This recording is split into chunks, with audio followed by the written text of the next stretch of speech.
goal or this goal of making a big booster opening over a year ago, and my initial goal was just to beat the record. However, that was before that was when the record holder was Primetime and not my really good friend SMG Quest. So initially it was just out to break the record, and as I started collecting boxes and loose packs, I decided to kind of make it a little different.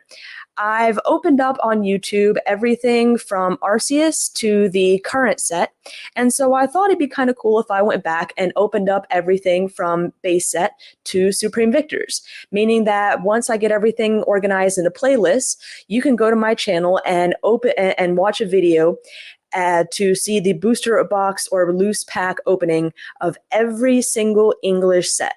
Now, for the earlier sets, I don't have both first edition and unlimited.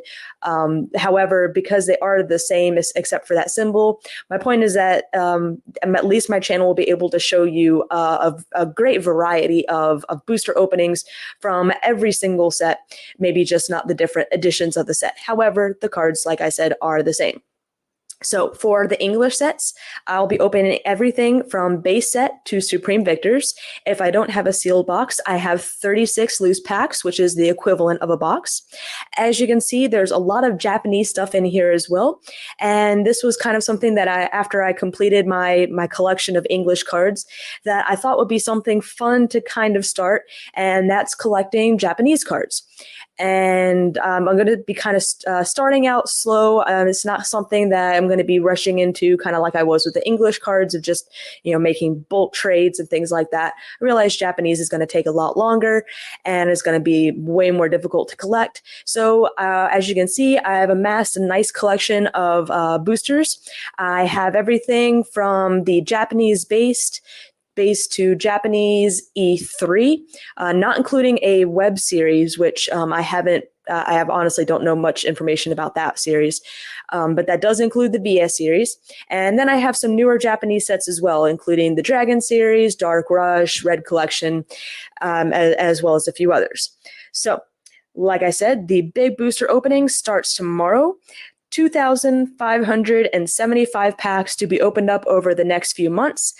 Right now, the schedule that I'm leaning towards, however, is not finalized, is doing something like this. I'd like to kind of break it up into sections. So on Tuesdays, I'm going to be opening up a Wizards of the Coast era set. On Wednesdays, I'm going to be opening up an EX series set. On Thursdays, I'm going to be opening up a Diamond and Pearl or Platinum set.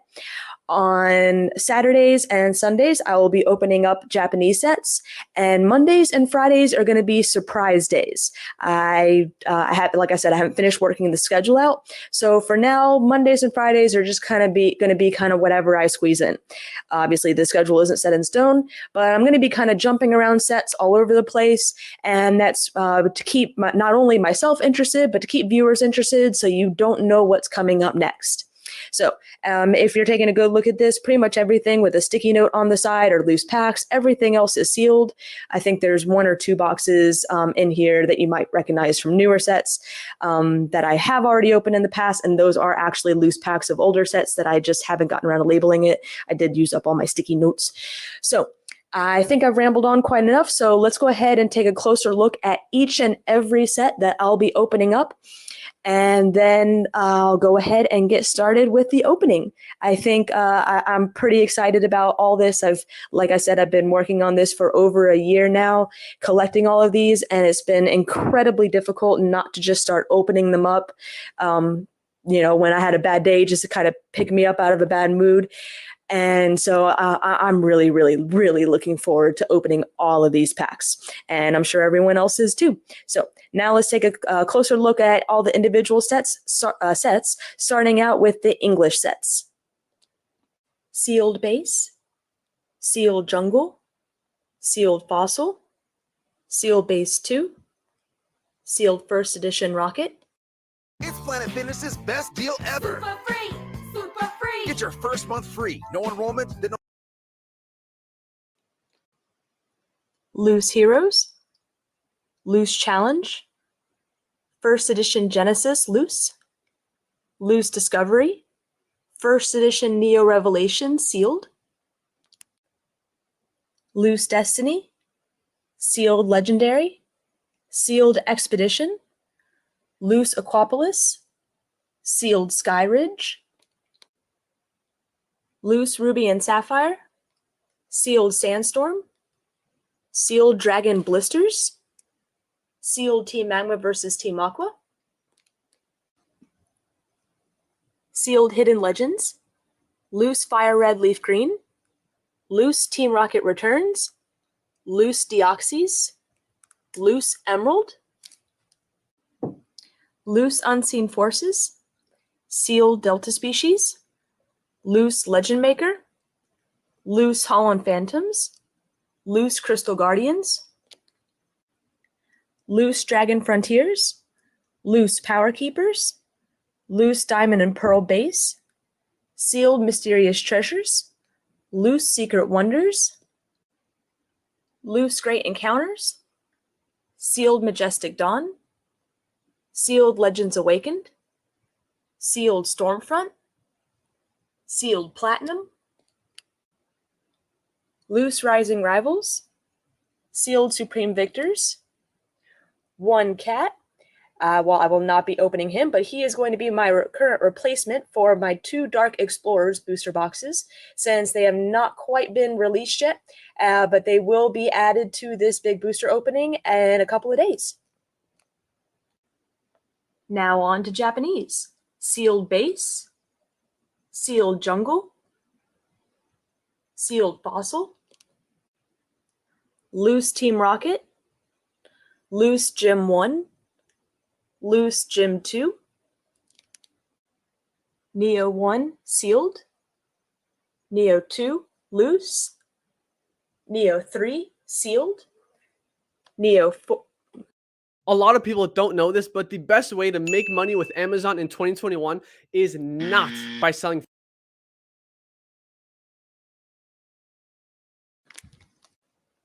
Neo 4 Sealed, VS Loose, E-Series 1 Loose, E-Series 2 Loose, E-Series 3 Loose, Bonds to the End of Time, the Rising Rivals equivalent, Sealed, Red Collection, Sealed, Psycho Drive, Hail Blizzard, Dark Rush, Dragon Selection, Dragon Blade, and Dragon Blast. Here's a good look at my Pokemon Sealed Booster Collection, a combination of loose box. So that's everything. Hope you guys enjoyed the individual breakdown. And I'm going to try and put links in here in the future as I open up boxes so that when everything is said and done, you can watch this preview vid, skip to, if you see something that you really like, just click a button and that'll take you straight to the video. So that's kind of the goal. I'll try and keep up with that as I do the booster openings. But either way, I think this, hopefully this gives you a nice taste of things to come throughout this next few months. Whoa! If I could only do that Wow. What a great intro. I had to pick that video for the intro just to show them what an OG PokeTuber you are. So that was probably one of the best experiences of my YouTube days. I remember getting, I was working like really weird hours. I get home at 4 or 5 in the morning, and I had moved back in with my parents at that time, saving up for a house. And so I'd quietly shut my door and I'd open up a booster box for the big opening and then get it all rendered and edited for the next day. So yeah, I mean that is the greatest thing about YouTube, though, is that while all of those boxes were open for that big opening, I always have I can always go back and watch all the videos again.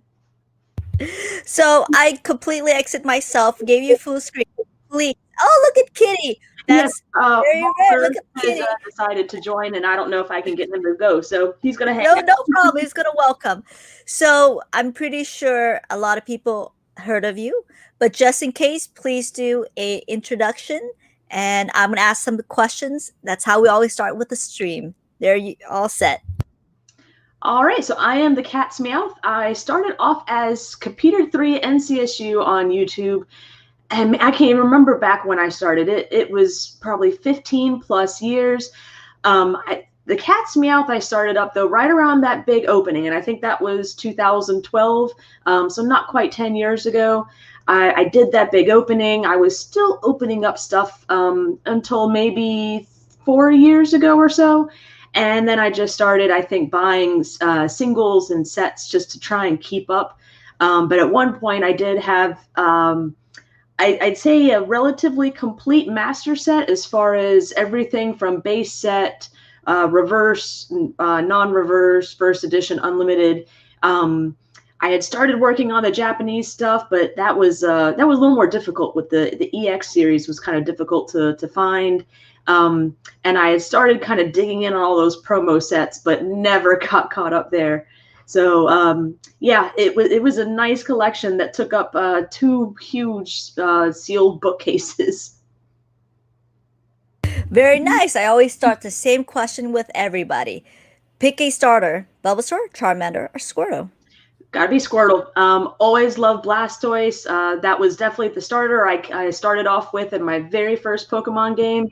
And I've always kind of stuck with water starters, I think, ever since. Every now and then I'll switch it up. I'm trying to remember the last time I switched up. I think it was to the fire type, the one that looked like a cat. Litleo, something like that. Yeah, Litleo. Yeah. Like a red, orange cat. Yeah. I think that was one of the few times I decided to switch it up, but usually it was always the water starters. Very nice. Taste, Team Squirtle going strong.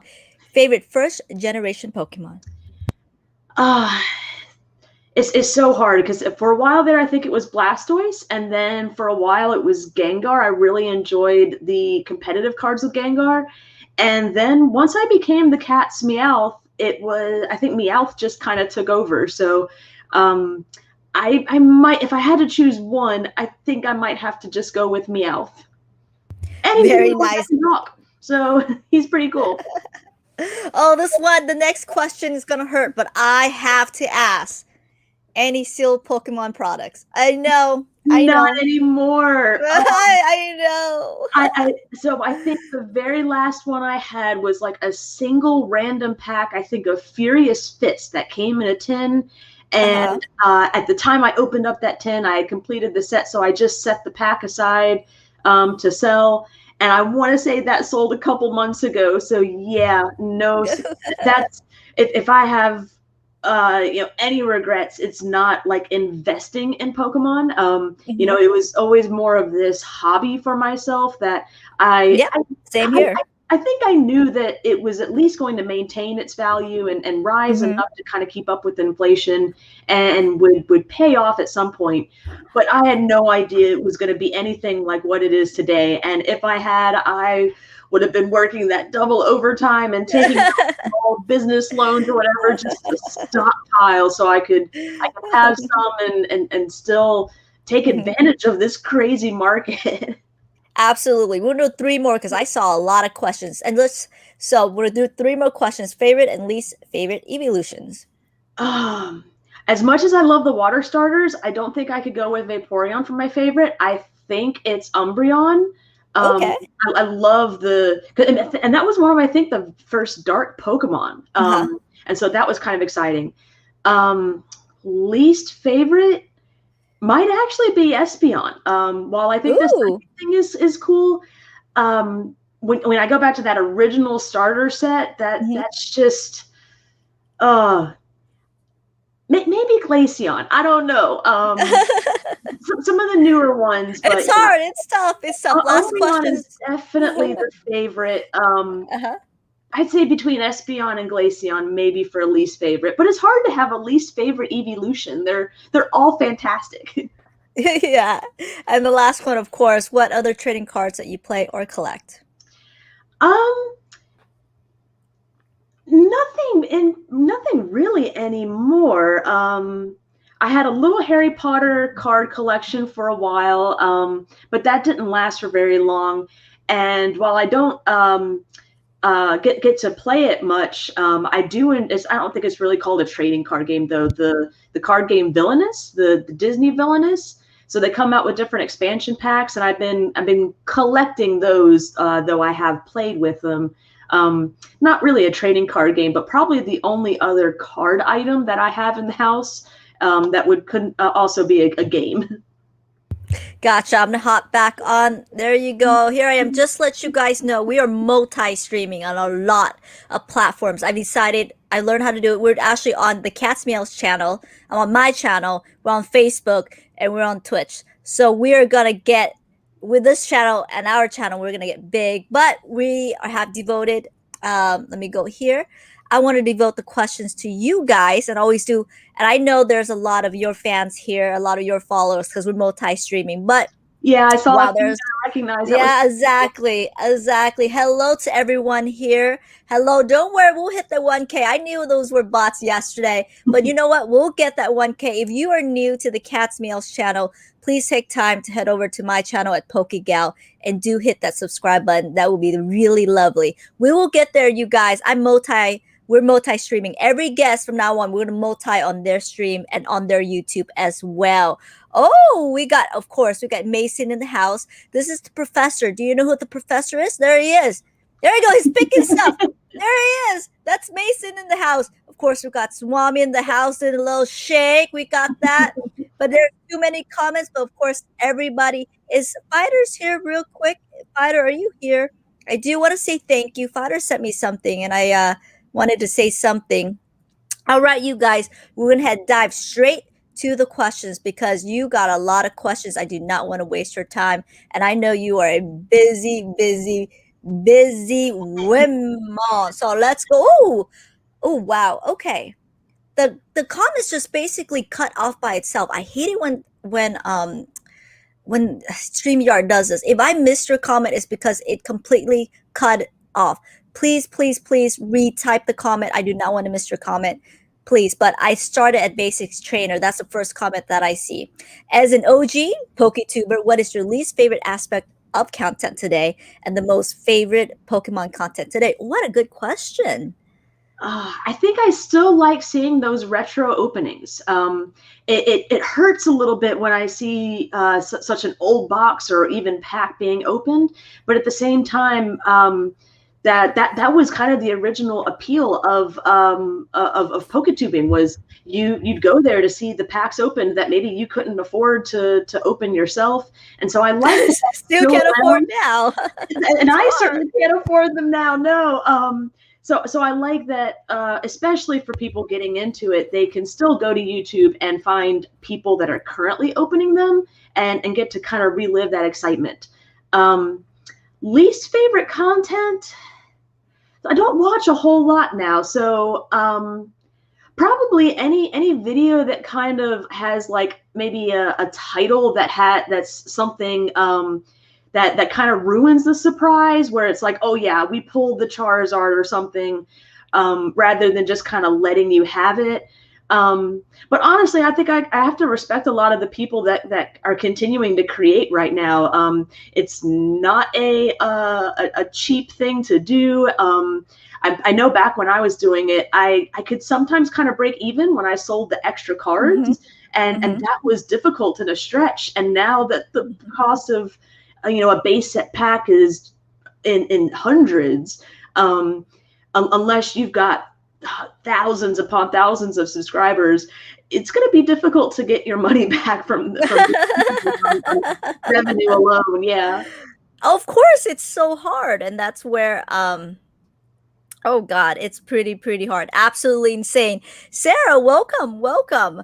So brings me back, 10 years ago? That's probably about 10 years ago. You've been probably having all those boxes for quite a while. Yeah, I tried to look up the original date of that video, and I think it all used to be in a giant playlist. And I remember taking hours creating the playlist of all that entire 2,575 pack opening. And now I don't see it on my playlist list. And so I don't know what happened, if I accidentally deleted it or what. But I want to say that all started back in like 2012. And I think that makes sense because I think in 2013 was when I bought my house, and I know that I was done with the opening before I moved out of the house. Very nice, very nice. Sarah, hey, well, Sarah, welcome to, must be one of your viewers. Have you seen how crazy it's getting? Exactly, how crazy it's getting. How hard is it to get the cards recently? I don't think I've seen a pack in stores in Yeah. months. And I see all the signs up that say, okay, well, you have to go to customer service. Here's the limits. A friend of my mom's is actually one of the, I don't think it's just Pokemon. I think it's just a general card distribution because sports packs are crazy. Much harder, way harder. Thankfully, she's got a good group of stalkers. They know when she comes in. They're waiting for her when she comes in, but they're nice about it. They're not cruel to her. You know, they don't follow her out to the car. And if there's like a kid in the area that wants to get some stuff, they kind of all divvy up. And I think this was before the pack. You know, you could only get 1 or 2 products per person, but they would divvy everything up where everyone was getting a fair amount, and they'd include the kid. So the kid be like, you know, well, I just wanted this one blister pack, and they'd help them out. So my area, while I think it's just as dry as everywhere else, I don't think we have an area where our distributors are being attacked. I've heard of some stories of people like getting chased out to their cars, and that is just insane. That's sad. But I heard Target. I've actually seen packs nowadays. Oh. So in Target, yeah, Walmart where I live, they just completely stopped selling cards. People were stealing them. This is way back. They were stealing them way back even before this. So, but Target, I've seen it. So, but yeah, so I'm pretty excited. And it's like kind of like dying down just a tad bit. But not for sport, just a bit. Not for let me go. I'm watching this and realize the thousands of dollars today's money that you opened. Yeah, and I had and again, this is something I don't know what happened to it, if it was on a hard drive that crashed, but I had this whole Excel going of all the money that I spent on every single one of those packs, and I want to say even back then it was about 10K. But I remember I also kept track of all the money I made off of the openings. And I remember I think it took a few years to sell everything extra, but I remember breaking even and thinking, okay, so that opening was worth it. You know, I got my money back, and I got a lot of subscribers and things that ended up being, you know, ad monetization or whatever for future revenue. That's true. That's true. Nathan, is anything left sealed? No, I've asked. And just to let you guys know, me and Kat, we are friends. We've been friends for like 10 years, like a very, very long time. We've been collecting original trading days. Yeah, we did. I would say about 1/3 of your binder, your trade binder. I took a lot of her cards. Those things that she opened, most of it went to me, you guys. Went to me. It's PokeGal. If you guys sign PokeGal, tons, my name would pop up, tons of her. We are really, really good friends, and we very trusted member in the community, both of us. So, but a lot of it. So what I used to tell them, what I used to do is that's why I support local card shops so much. I would go to buy singles, and then I would, you know, for whatever they cost, and they're like, okay, well, I'll buy all of the reverses from you, and then you get the secret rare, and that's how we did the bunch of trades. So I think I took like about probably more than 1,000 cards. You shipped it in bulk for me. Yeah. Oh yeah. I cleared her folders, you guys. So it was me. And I just really see about her Japanese collection too. So and it's kind of nice. I'm like, you know, I'm parting with my collection now, but and a lot of it's being split into so many different directions. But I've got a lot of like repeat buyers right now that are getting like big chunks, and it's like, you know, it's kind of nice, and making more friends now. And it's like, you know, it goes beyond Pokemon, and so it's like, yeah, I'm meeting some really cool people, and they have a touch of my collection, so it's, you know, it's never gone forever. Yeah, they're saying if a Mason is old or not. The hairline says otherwise. Did you know, Mason? I kid you not. I thought that you were drinking from something, but I realized it's just a glove that the thing is. But now I look at it a little bit closely. That's really fun. Hey, James, how are you? 5, lots of platform. Oh yeah, I'm streaming on a bunch of platforms, you guys. So because I What is least favorite thumbnail design? I have no idea.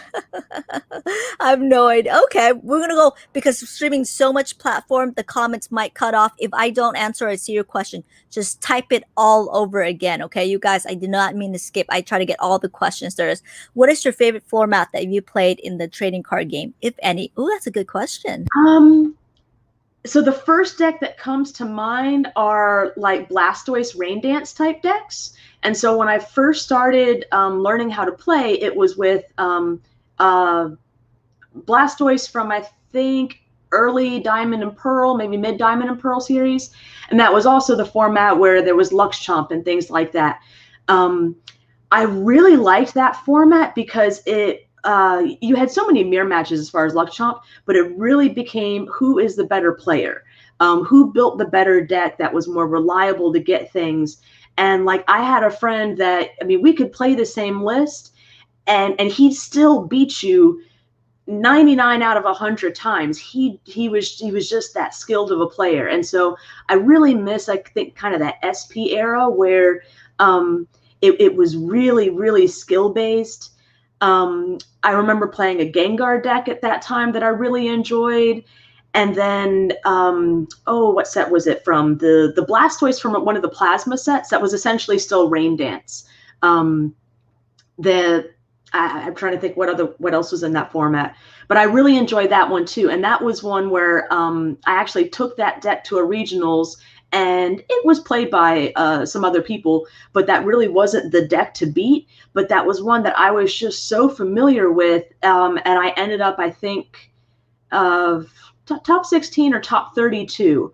And it was once again a format that was like where skill really prevailed rather than a lot of our formats are kind of somewhat luck based, and can you get the really expensive cards? Like I really hated when Shaman you had to have 2 or 3 in every deck, and it was like, well, that knocks out like 25% of competitors who just can't afford to spend 50 plus on a card. So anything that really relied on skill, I love those formats. Even if I wasn't the one winning, it was cool to see like that were better than me, like really better than me getting it. Yeah, I was telling them when Shaman first came out, the full art was like it wasn't even 50, it was $75 for the full art, right? The regular EX was about $55. And the Roaring Sky booster boxes were like up to $250. And that seemed like so much back then. Exactly. And now we look at it like, and people started complaining. People were like, we can't play Pokemon. We need to play Pokemon. Guess what Pokemon did?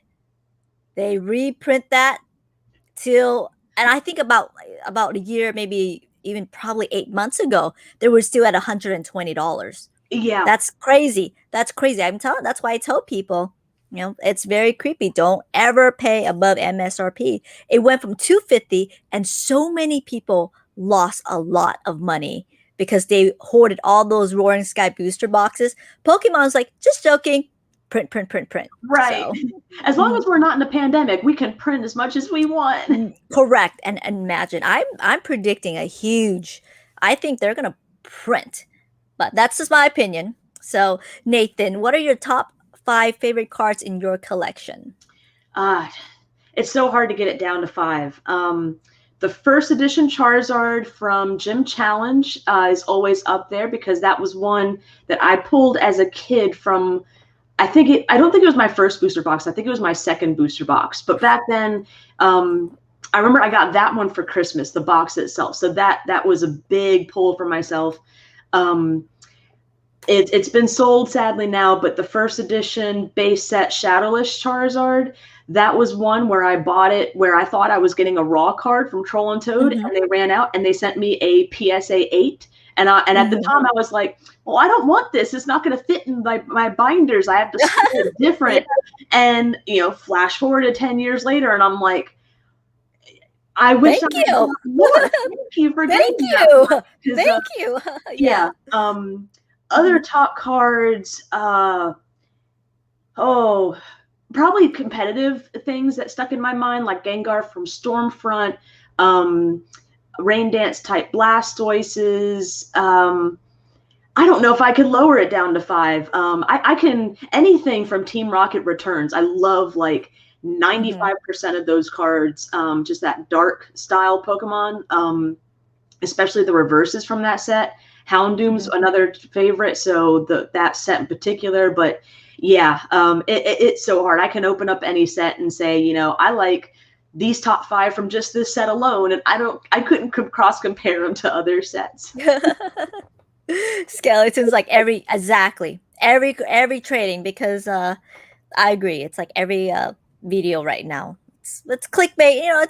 But they get Yeah. they get works, content, they get their views. Yeah. The cat's meow. Favorite Zelda game? Do you collect items from the Zelda franchise? Ooh. So at one point I did have like an extensive video game collection where anything I had I saved, and kind of just like Pokemon, you know, when the space was a problem, I finally started selling.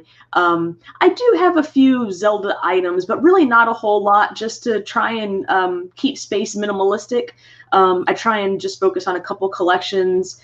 For most of my Zelda playing years, Ocarina of Time was my favorite. It was my first one, and just I could play that one all day, every day, until Breath of the Wild came out. And I love open world games, and that one just sucked me in. And I don't know how many hours I put into it. A lot of it was when my daughter was little, I laid down with her to go to sleep, and I would be playing Zelda like behind her head, so the light didn't wake her up. And because if I rolled away, you know, then she'd wake up. So I just lay there for hours playing Zelda while she slept, until she hit that deep sleep. So Breath of the Wild, and I'm very excited for Breath of the Wild too. I've got a couple other games in my repertoire or whatever that I gotta beat before I have a chance of doing that, because I know once Zelda 2 comes out, I'm not gonna want to play anything else. Gotcha. Oh well, probably more. Now I know where you get some of those pikas. You can vouch for me. I do not sell. I just hoard and hoard and hoard.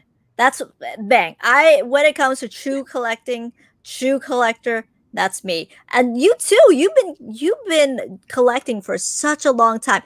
And I know how minty. When she said her cards are mint, I know they're truly mint, because she's like me. We'll look at all the whitening. Yeah. We're like, well, we need to replace this one. This one's not mint enough.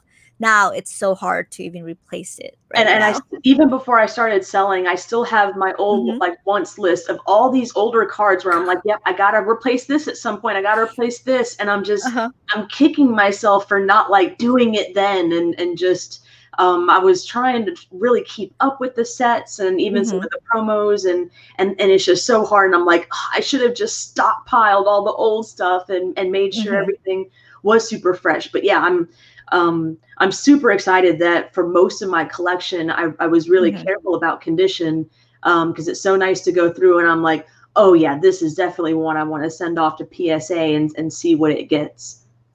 Gotcha. Very nice. So the problem is sometimes when people write, they spam the comments. I can't see them. You guys, I apologize. I had to put someone on time out.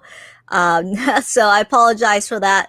Anyways, here in San Diego, there's a video fight. In San Diego.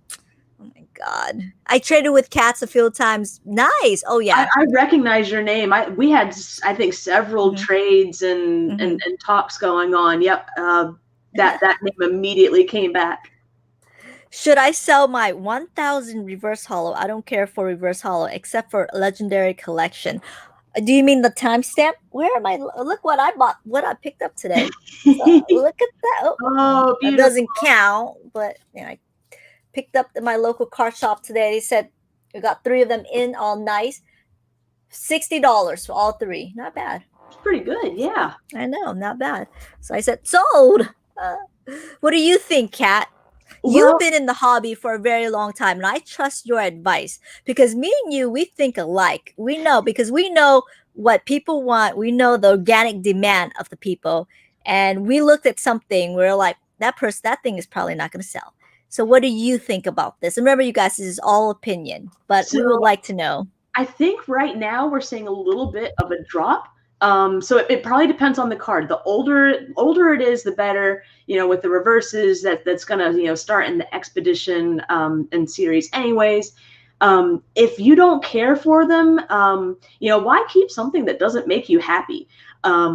So maybe wait a little bit and see if I think the market's doing a little bit of a dip, but it's not like deep diving. And for older reverses, I don't think it is. Now, if you have some newer reverses that you don't care about, I don't know what set to cut it off at. Maybe Black and white. Black and white, yeah. Because I'm thinking. See, I told you we think alike. Yeah. We're like you, yeah. Because I thought, well, Black diamond and pearl reverses are probably still a little harder. Yeah. Hard gold, silver, those are still pretty popular sets. So maybe black and white is kind of the line to draw. If you have those on, I doubt you're going to see much of a market fluctuation. You're probably safe to sell those at any time. Correct. But yeah, if it's taking up space and you don't care for them, sell them and buy something you do like. Exactly. I was just telling the audience what I think will be. I think because hard gold and silver is probably more difficult because it's hard. The booster box is hard. Yeah. If I were to buy collections or just buy booster boxes, the first thing I would do is hard gold and silver, and then I would buy, of course, Call of Legends, but that's very difficult. Yeah. But hard gold and silver, then I would probably go diamond and pearl, and the last would probably be black and white. That's what I would do. And it's so funny you mentioned Call of Legends. Everyone hated that set when it came out. That's true. Everyone hated these. Yeah. Everyone hated these. And I'll admit, and Legendary Treasures. Everyone, that was a joke. That was a joke when it came out. Legendary Treasure, these. They were complaining to the Pokemon company. It's blinding us. We can't read it. And look at it now. Yeah. Yeah, and I remember that too. When I would go through that part of the binder and flip through those pages, it's like, okay, yeah, I really don't care for it now. And now that you see that because it was so unpopular, how popular it is now, it's like, yeah, I don't care if maybe they're a little too flashy. They're definitely awesome. and even when I kind of was like, well, maybe they're a little much. That reverse hollow, like Charizard and Blastoise, those starters, just taking them by themselves, not a whole page, but just by themselves, were beautiful. Yeah. I do believe, I really, really do believe that Pokemon, they try to cater to the competitive scene as you're a player. I really do, because if you can vouch for me or let me know, because I don't play. I'm ashamed to say that I don't play. I've been collecting, but I don't play. But I do believe they try to at least cater to them. I do. If they saying, hey, you guys need to produce more so we can play, I do believe Pokemon do listen. So and what I really liked about the company was when I played, I was going to play with the cheapest version of a card possible. I think I did an all blinged out deck once, and I found it, and I'm like, I took that to nationals and did terrible, and I'm like, never again. And I'd rather put the money in my collection anyway. So it was like, yeah, we're going to go cheap. We're going to go basic. So anytime an EX or a level X was really powerful and everyone wanted that card, they put it out in a tin. And the price of the original one would tank, and all these people would complain. And I'm over here, I'm like, I'll sell my regular ones and downgrade to the tin ones and then put that extra money into my collection. I loved it. And I love that Pokemon recognized that these cards are powerful. They're getting expensive because of how popular they are. Let's reprint it in a tin. We can do an alternate art. We can do it like a Call of Legends. That was essentially a reprint set. That's why everyone hated it, because the collectors were like, we already have these. And the people like myself that, we just wanted to build cheap decks as much as we could, we're like, this is fantastic. Give me all the cheap Call of Legends reprints and I'll out my day. Exactly. I do believe it, because when a card is hard to find or hard to get, guess what Pokemon does?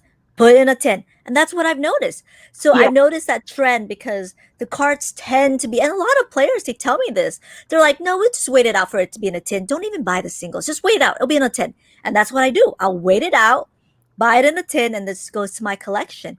And because I'm going to go off a little bit here. I want you to vouch for this because I tell people this. Eeveelutions, when it came out, okay, it was popular for maybe 6 months, right? Maybe I'll give it 8 months. I'll give it 8 months.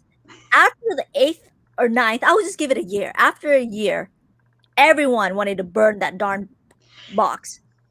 Everyone wanted to burn it. People, when they see it in these little cases in the boxes, they go, stop printing it, Pokemon, please, for the love of God, stop printing it. Vouch for me. Let me know. I tell people that. People are definitely. like, no. They're like, yes.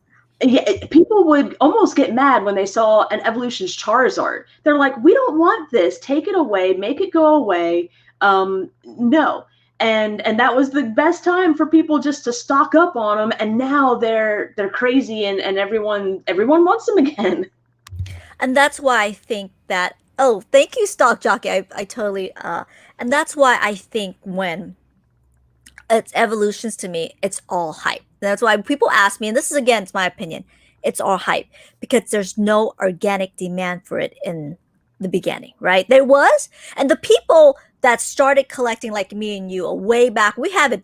I have all the boosters boxes done. I have it all sealed. I have the whole darn set. I have so many reverses, and people were trading nothing for those Charizards, you guys. Nothing. They were going. Charizard were going for like $12 back then. 12. I think some guy was like, take them all for $8. Stack full of Charizard Eeveelutions for like $8. Go ahead, just take them all. I said, no. Even I said, I decline. I don't want them. So I do. Too many Charizards. There's too many Charizard. I do. Oh, I firmly believe it's all hype. Thank you. Straight from the pack to the binder. Let me go here. Sometimes I'm scared to scroll down because, there's Fighter's Destiny. Hello. I just want to say something real quick. Fighter's Destiny sent me these 2 cards right there. So I want to say thank you so much. I don't want to be, but thank you. Thank you so much, Fighter's Destiny, for sending me the 2. It's going to stay there forever. I am not moving that, but I'm going to move all the way up to be back there. I apologize, you guys. StreamYard is what I used to stream. Sometimes it just cuts the comment. So if I don't see your question, repost it again. I will get back to it unless it cuts off the stream ever again. Okay, so Colton is getting blocked for spamming. Okay, but that's okay. Let me go here. Sometimes I go here. Let me go here. Also, first gold star. Oh, did you ever send in all the gold stars in as well? So yeah, all of my gold stars have been sent in. There were a few that were not worth grading and were on my list of cards that I wanted to replace one day. So those I sold straight out. I'd have to go pull up the list of everything I sent. But it was a good number of gold stars. Yeah, I've got, I think it's 1,000 cards sent off to PSA at the moment. I've got 200 sent off to CGC, but they're just like base set kind of commons and uncommons where I didn't expect a whole lot from them. That graded, they would still net a profit over selling it raw, but I wanted to kind of test CGC's waters and see really what that difference in value was before I started sending them $100 plus cards. I agree. Let's talk about, without disclosing the detail, because I have to keep everything very private a little bit. But me and you, we were about to send in about probably 10,000 cards, right? About easily, that. Yeah. With my collection, your collection combined, and this is when CGC just first came out. I reached out to them. Excellent company, by the way, you guys. Excellent company. But we decided to go with PSA, sadly. We regret it. You messaged me. I kid you not. You messaged me that before I went to sleep before that day that you messaged me, I thought the same thing. And I was like, I'm not going to message her saying that because I regretted myself. Like I secretly thought of it. Like I am not going to do that. But that was such a deal. We would have said. I assumed PSA and all these places, they were increasing their prices, but I figured, okay, we'll do $1 here, and then in a couple of months, we'll raise it by another $1. I would never have guessed that PSA would have said, you know what, you can grade for under $10 a card. We're going to double it to 20. Correct. That just took me by surprise, and CGC is jumped on that train now too. They're a little cheaper. Take us back, please. Yeah, take us back, Yeah. CGC. Take us back. We apologize. How many cards do you still have left? Oh, I still have. I still have like thousands of cards I haven't sorted out yet. As far as I probably have 10,000. reverses from the EX series, I'm still slowly going through. But there's probably another at least 1,000, 2,000, maybe 2,000 cards that I'm probably going to want to send in seriously to grade at some point.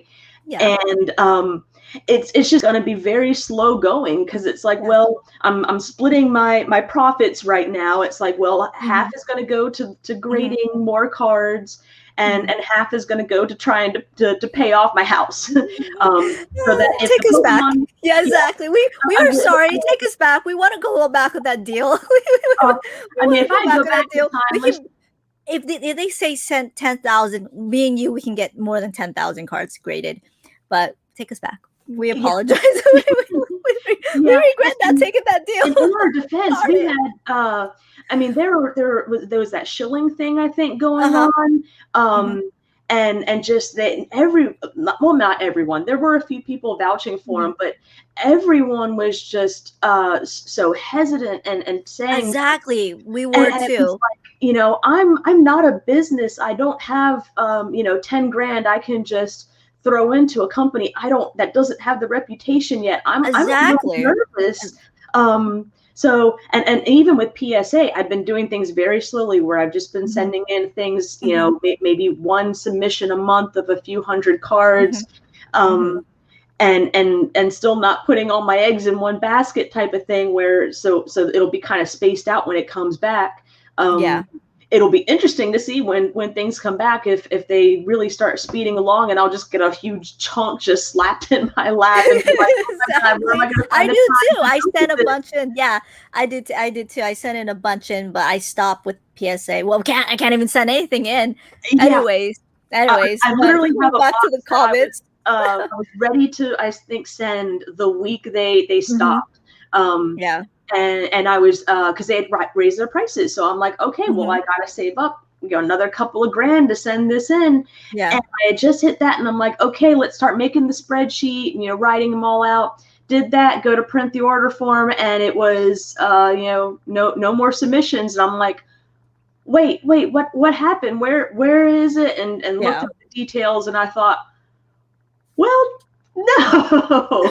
Exactly. Like, oops. You try to get hit with all these roadblocks, and them raising prices multiple times, I think, because at first it was just like $1 or $2 raise, and I was like, okay, well, that sucks, but I can handle it. And then they doubled it, and it was like, okay, well, I can still deal with it. And then they just stopped, and it was like, okay. So then I switched to CGC and thought, okay, well, we'll start selling some of the lower end stuff and test them out. And then they raised their prices, and so I'm just like, darn it. They gave us a great deal. We should have hopped on that train, but they take us back. I still have a whole cabinet full that you guys can have. Paul, I'm still what is it? Private message away. Are you currently playing the new Pokemon Snap? No, I'm not. I am on the Switch. I'm currently playing The Witcher 3, and I haven't played it in a few weeks, but I really got to get back on it. On the PS4, I'm playing Red Dead 2, and those are the last 2 games I have of my video games to beat. And so I'm really trying to stay focused to beat them, and only once I beat them will I allow myself to go back out and get another game. Because trying to do too many things at once, and even now I've kind of been slowing down on the the video game playing, and trying to get my Lego collection back there sorted out and a little more organized as the toddler gets bigger and likes to play with them more. I'm like, we need to get these put away before I start having missing pieces. That's funny. Kat, I know you're a major collector, and so am I, but now you're selling everything. Oh, there we go. We got to that question. Some things. Just curious, what changed? Bingo. We waited for this question. two big things changed. A bad relationship that kind of killed my love of the game. And maybe multiple bad relationships, but the last one, it really just it kind of just made me. I was forcing myself to even keep up collecting the main sets. The act of actually putting the cards away and things, I still got that nice little satisfaction, but I just wasn't enjoying it as much. And then when the market exploded, I just thought, well, maybe this is the time to sell. I was working on my living will. Once you have a kid, like, you got to go get a will just in case. And one of the biggest questions was my Pokemon card collection. So if I were to pass away suddenly, my parents they understand that there's value to it, but they wouldn't be able to figure out how to sell it properly or do whatever. And so I was trying to think of, well, who am I gonna essentially, say I'm going to put this name down and you contact this person and give them like a commission and help them out. There were just so many of those things coming up that it was becoming more problematic than otherwise. And kind of going back to that bad relationship, there was a big fear that with the market exploding and this thing being so much more valuable, that him or maybe people he would talk to would know that this value is here and essentially come in and rob me. I talked to an insurance agency, and essentially I'd have to take out another policy, which was going to be at the time when it was actually when my collection, I think, was worth under $100,000, it was still several $100s a month to insure it all. And when the market exploded, it was going to jump up to like several $1,000s a month. And that scared me. And so I started looking at, storage facilities, bank deposit boxes and things like that. And I think I just kind of made the decision that, thanks to YouTube, I always have the memories, and I can always go back and look at what I have, or talk to the people who I've sold to and say, hey, PokeGal, can I see some of the good old Japanese cards again? Something like that. So there's going to be those connections, those friendships. I hope lifelong friendships made.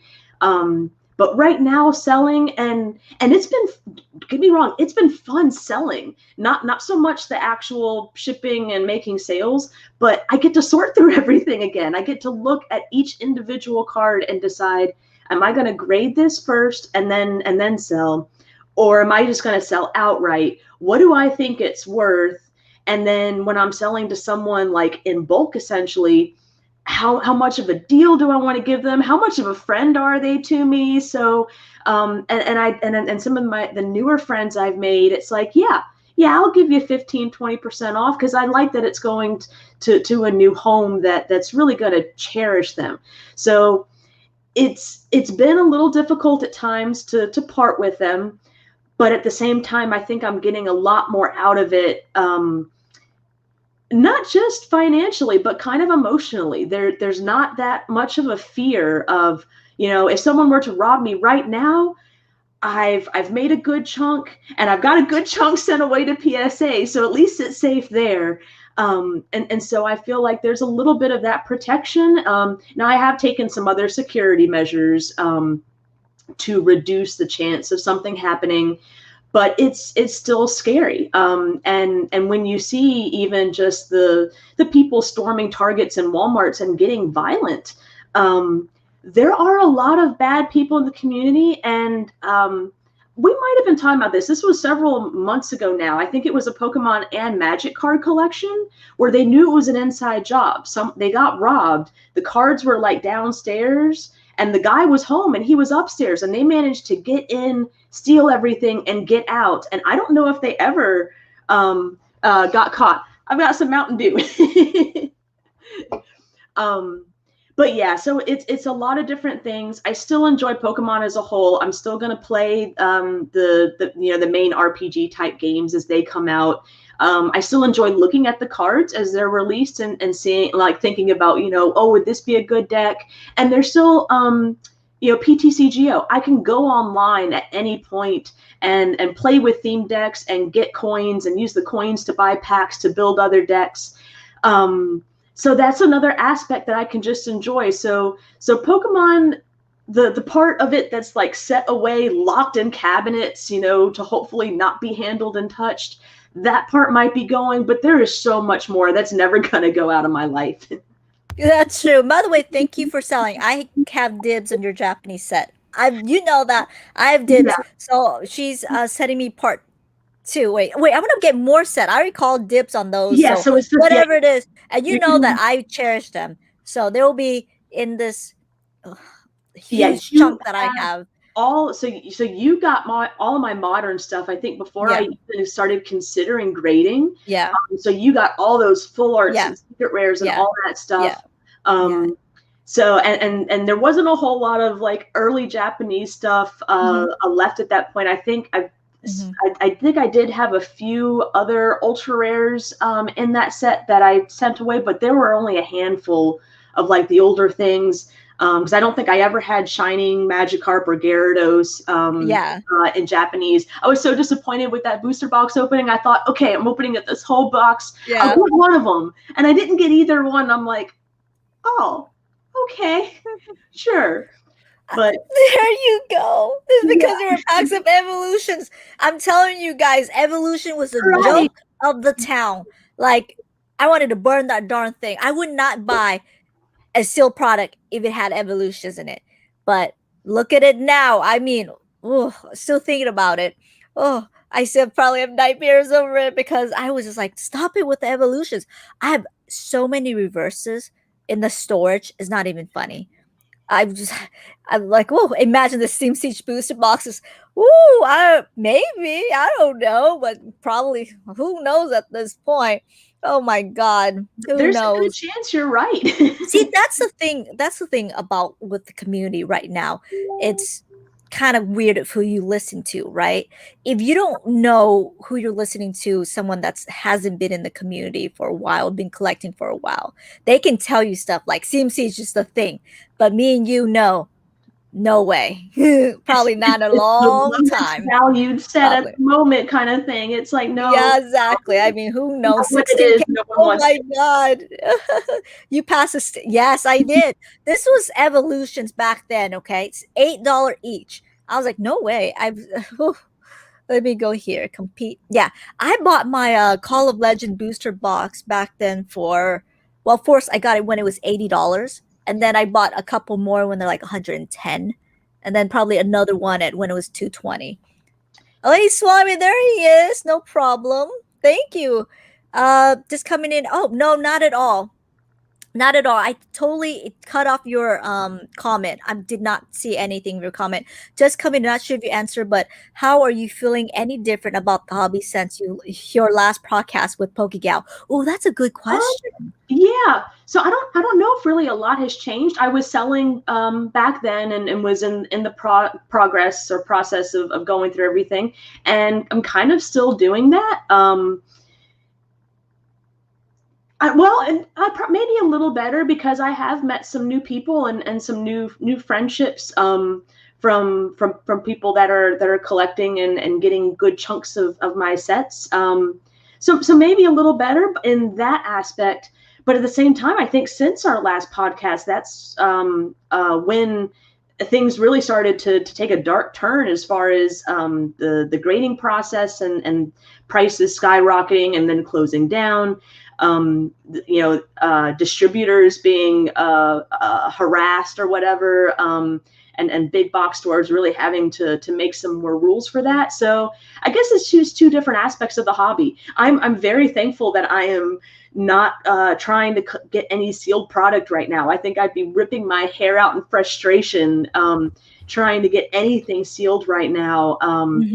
I see everything about people standing in these long lines, and I'm thinking, I can't do that anymore with a toddler. Like she's got 20 minutes where she can be in a store, and then it's like, I'm getting out of this cart. I'm walking around. I'm not sitting in any line. So Yeah, I think those days of camping out, and I actually was one of the people back in, I don't, whenever the Wii came out and like people were camping out for Wii's and then selling them for like 5 times the price. I did that to fund a semester's tuition one Oh, Christmas. wow. And yeah, we would literally get up at midnight or something. We'd take a nap, go and camp out until like they opened up at 10. You could only get one, and then turn around and resell it on Craigslist to pay your bills. So I remember those days, and I'm like, I can't do that anymore. I got to get some sleep now. That's true. That's true. Absolutely, it's true. Sarah says, "I'll be so terrified to send some cards off." I know I'm terrified too. But I have a friend who plays Magic. He refuses to get some cards graded unless he can physically drive to PSA. One, I do want to comment on that. I invited someone who works at Collectors Universe, which is PSA, and he's gonna tell us the scoop of everything.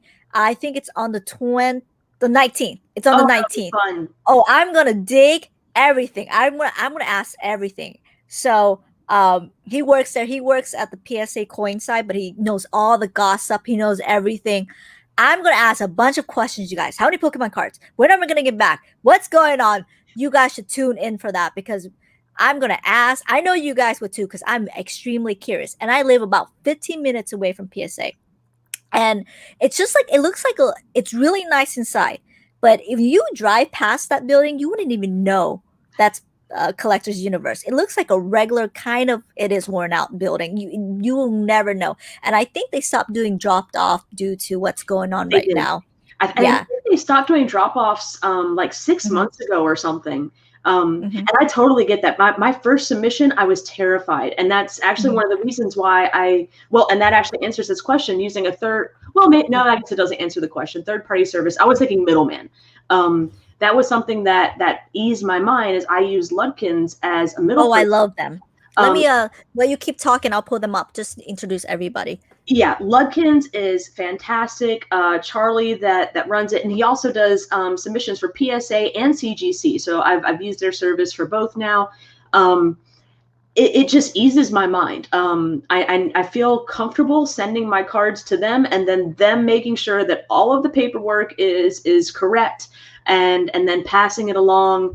Mhm. My very first submission, I got it in when they were still doing the free pre-checks, and so that was really cool. I did that, and I actually got some feedback on that first submission as far as what they thought the grades might be, and what, if they weren't, nines or whatever, what the reason what was.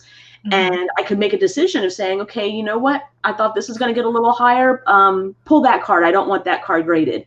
But fantastic company. And I after I sent my first submission to them, I don't think I've ever worried since. They send you like essentially the tracking where you can track your submissions at PSA. Like I think all of mine are now in the research phase, the research and ID phase. Last time I checked, I don't think CGC had anything registered, but that was pretty new. But yeah, to answer that question, using a third-party service, no, because I was so hesitant to even use CGC when it first started off, and even though there were some good talk about it, it wasn't enough for me to risk sending my stuff off and not being able to get the value back out of it. And I think that's what we're seeing with, I think, like GMA and some other ones I've never seen before. Good cards are being sent into them, and then like $100 card, they're selling for like $30. And it's like, well, you could just buy it raw. So yeah. Exactly. But real quick, so this is Luckins, and I really recommend them. I use them for some of my cards, but as I was telling the others, I work with my local card shop, so he sends some in for myself, and he sends a lot of in. So he said that because the bill is gonna be big on my end, he said that he's gonna help display some of my cards, and he gets a 25% cut, whatever I sell, if I sell. So I thought it was great, and I did it. But check out the prices now for Luckins, you guys. So for bulk, this is a CGC. So about 50 plus is $13.50 a card without a subgrade. With a subgrade, it's an extra $10, right? So $26 a card. Woo! And this is bulk. Yeah, so I forget what Standard. they go up to. Is it a Mhm. $300 or $500 value, something like Yeah, that? 10,000 right here. Express is 10,000. So let me see what is the turnaround time. It probably do not say. I would I don't probably think they wouldn't say list it. either. Yeah, I I think wouldn't either. yeah, my first submission, I Mhm. don't. I'm not expecting to see my CGC submission back for Mhm. oh, I don't know if I'll get it back this year. Because I mean, they're not really CGC. I don't think is really talking a whole lot. But I know that once PSA shut down, I think a lot of people probably sent their stuff to CGC, and right about the Mhm. same time that I did. So I'm thinking, don't get your hopes up on seeing these cards back this year. Yeah. Oh, I'm not getting my card back because I sent both. I heard they're reprinting Shining Legends. No way.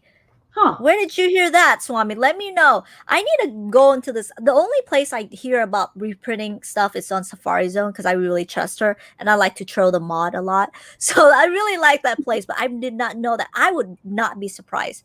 Honestly, I think Pokemon's going to print to the moon. And I think in the end, a lot of people are going to lose money. But let me Yeah. know. I Yeah. do. I I think all the really stuff do. that A I've lot sent. of people are gonna lose their money. Me and you are safe because we got these cards back then when they were like dirt cheap. Me and you are Yeah. safe regardless. But I really think in the end, a lot of people. What? Oh no! What else are they willing to touch? I. They re-released XY Evolution products just a few months ago. Set aside 2016. So I don't. Okay. Do you think they'll reprint Evolutions? Oh my. I don't see it.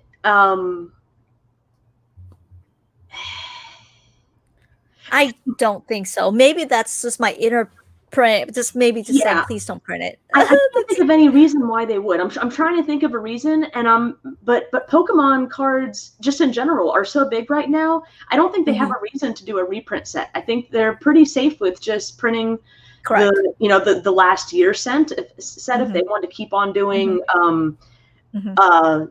more stuff, or just saying, yeah, we're going to come up with a new set. We're going to come out with a new promo mini set, like a oh, what was it, like Legendary Treasures, or the one where you got like they came out with one set every or that little promo box every month.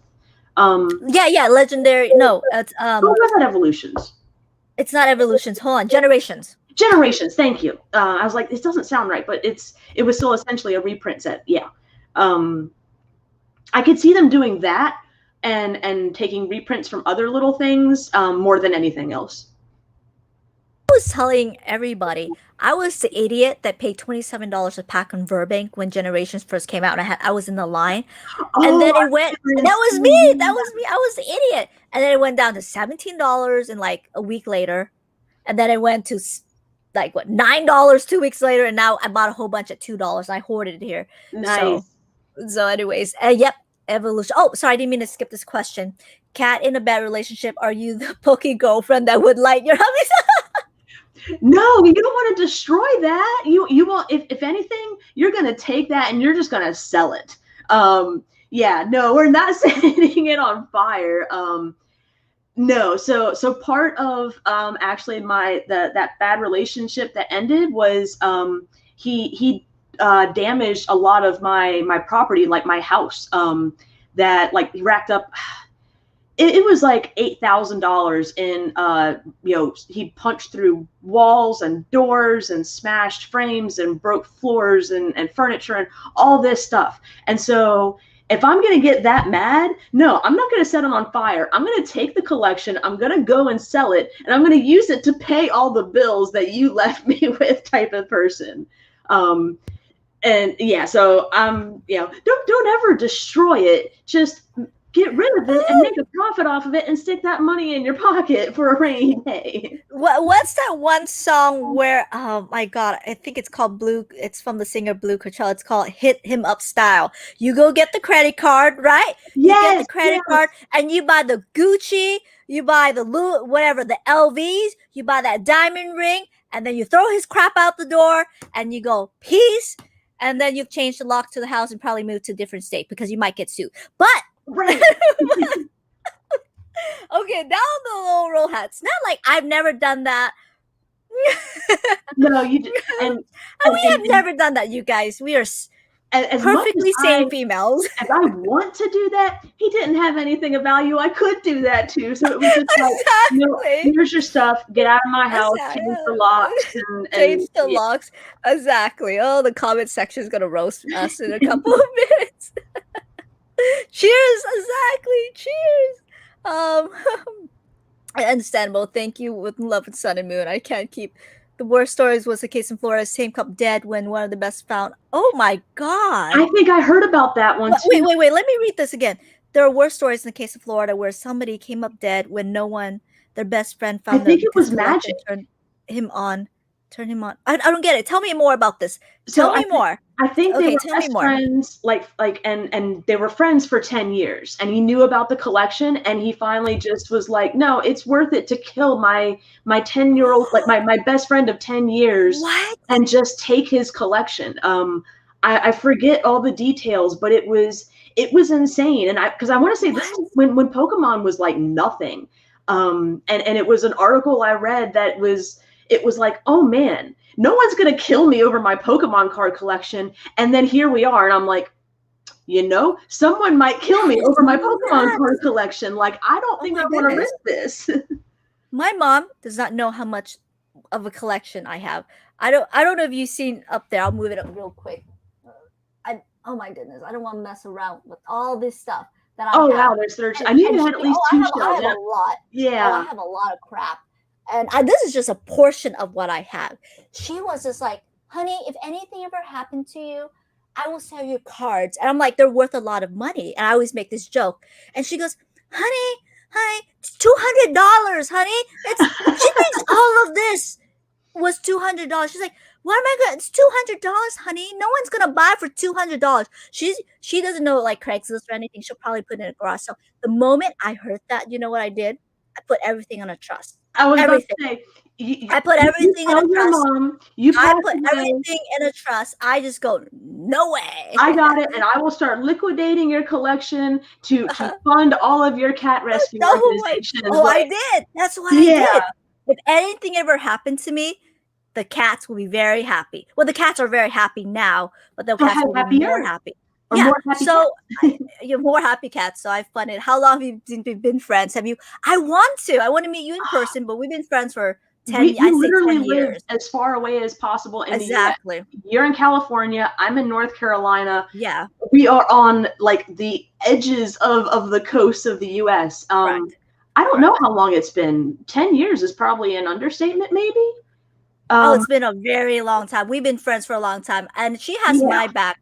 Someone tried to take away my she was selling me her Japanese collection, and I made a mistake with sharing it on public.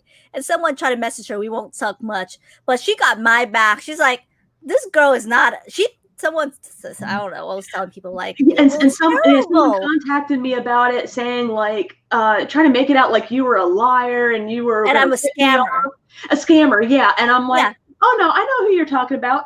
No, I'm actually very happy with the amount that we've agreed to, and I'm very happy to see my collection going to a new home. And and I kind of got the idea like that he was trying to resell it, to flip and resell, and I'm like, nope. I know her very well. I don't know you though. Exactly. We known each other for 10 years. I thought it was so funny. Oh my Lord. I thought it was so funny. How many loose booster packs are too many? I have 73 and I should start hoarding. That's very little. It's very little. Is there a number of too many? Just kidding. There is.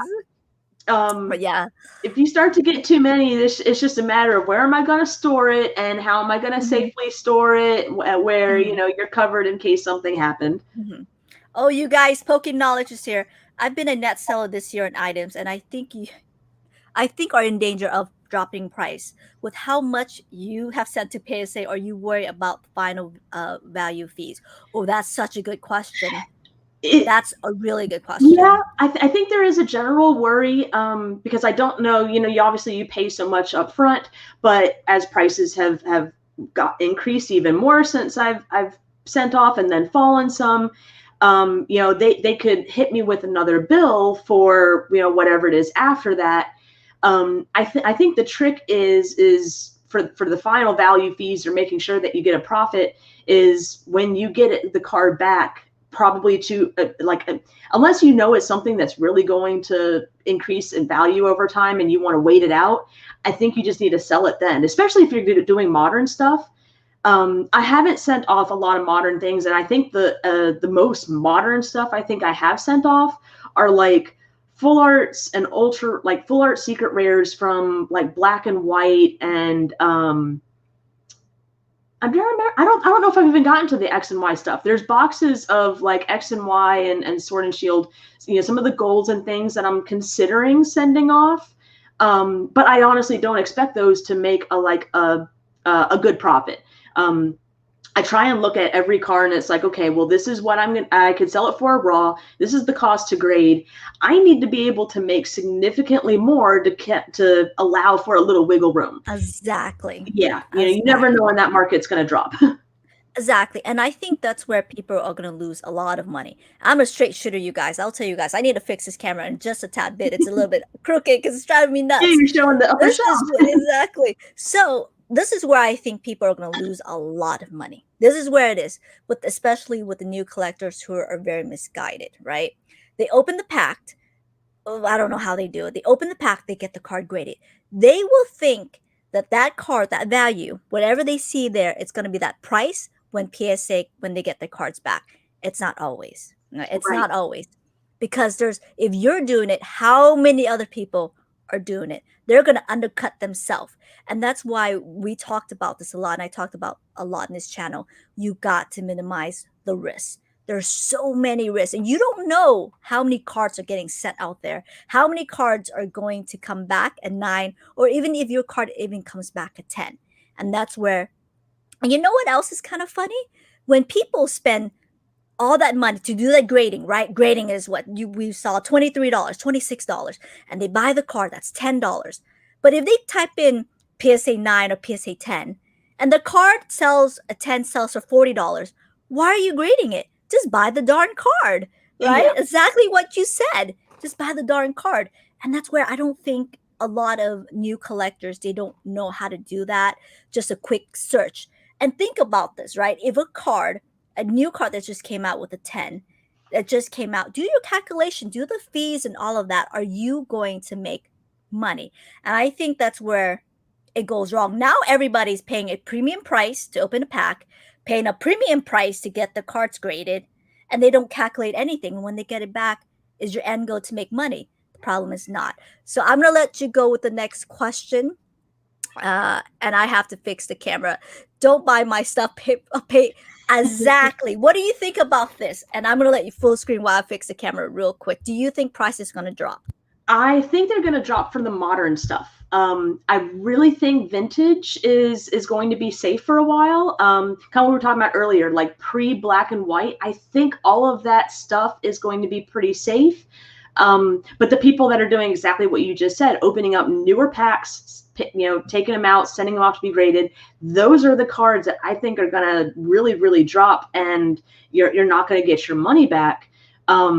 We might see a little bit of a dip in vintage stuff just because of, the market exploding last year, and a lot of people doing what I'm doing now is, saying, okay, I'm going to go through my stuff and grab this and then, send this off. And so now we're almost a year later and all that stuff is going to be getting returned. So we might see a little bit of a dip, but at the same time, you're talking about these vintage cards where there's a there's a limited capacity for them anyways. They're not going to be reprinting these anytime soon. And they were printed in a time when Pokemon wasn't big, so people weren't caring about them. Some kids were sticking them in their back pockets, and so finding them in good enough condition to grade was a challenge in itself. So I think you're right that all prices will drop sooner than later, but I think for vintage stuff, it's not going to be a significant enough drop that's really going to hurt profit lines. Modern. Yeah, I haven't sent my stuff off for that exact reason. I figure it is more important to get my older stuff sent off first. And in a year from now, maybe we can. And that's kind of why I'm not too bummed about my collection, like selling it all, because this process is going to take years. The grading and the sorting and the selling. I have a feeling a year from now, I'm still going to be spending, a few hours a day, several a week or whatever, dedicated to the process. I don't think the market is going to crash, like to say, well, we're going to go back to 2018, 2019 I don't think so. prices. I don't. So, yeah. I don't think so. Do you mind? I'm going to elaborate on this real quick. But before I do, thank you so much for all the viewers. If you do have time, please drop over from Kat's channel. Drop over my channel. Please drop a like and a sub. I would really, really appreciate it. Kat and I have been great friends and we support each other. So please do. But I do want to elaborate on this is what my opinion is. I do think vintage is going to hold some value. I don't think it's going to crash completely. I think it's going to hold because it steadily has been going up a little bit gradually for the past 8 years. From what I'm so, but that doesn't mean that people should go out and buy premium packs and do those box breaks and pay $900 for a pack when they can pull a card for that's worth like $8, $27, or $50. Okay, does that mean that? It just means that perhaps. If you do want to collect, probably vintage is probably one of the best way to go. Does not mean if you do want to invest, does not mean you go and you pay those box breakers a huge ton of money, because I don't think you'll probably be going to making a lot of money in the end. So No. That people are paying $900, $800 to open a card that's worth like $25. Yeah. They'll get them graded and they'll get a 9. They'll be like, why am I not making money? Well... Yeah, there's a lot of websites that track the prices of PSA things. I mean, even just eBay's completed listings will give you an idea of what the PSA cards are currently selling for. So, it's a lot of research to determine. Like I did send off, just base set, common, uncommon cards off to CGC to be graded before they jumped up to 15. And I had to look at that, and it was like, okay, well, this is a 50-cent card or a $1 card, putting $9 into grading it, so that's $10 a min. Exactly. But a PSA 9, even on this card, is going for maybe just $20, and it's like, well, that's still a $10 profit on a card that was under $1 or under. Now that's a lot more work to go through that process, but if you do that, if you have the cards, 200 plus cards, that could add up to something that's worth your time. And again, for me, I think that's where the fun of it comes back into it, where I do still enjoy this aspect of the hobby. I enjoy, having something on in the background, a movie or a TV show, and sitting here examining, can I find I do that. Can I find a thing, there's a little edge whitening here, but it's really minor versus, no, that one's a little thicker. I don't think I'm going to send that one off. Try and decide, what's the worst case that it can get and still make a profit, even if, especially on the common and uncommon stuff, if you got to make sure you're at least making a few dollars in profit. That's what I've been telling everybody. Everybody, that's what I've been telling. But Luckins is shut down for PSA, but it's still open for CGC. Yeah. So that's what I think your sound went out. Oh, sorry. That's what I've been telling everybody. I just see, Luckins isn't shut down. They're doing it for CGC, but just not for PSA. That's what I've been telling everybody when I do my box break. Unless they're adamantly they don't want their bulk, I give them their bulk, right? Because you can make money out of that. You can trade. Why are you... Now it's in the hobbies, like people are paying more to get less. Have you realized that? They're paying more to get less. They're not getting their codes. They're not getting the bulk. They're not... Sometimes they're not even getting the reverses.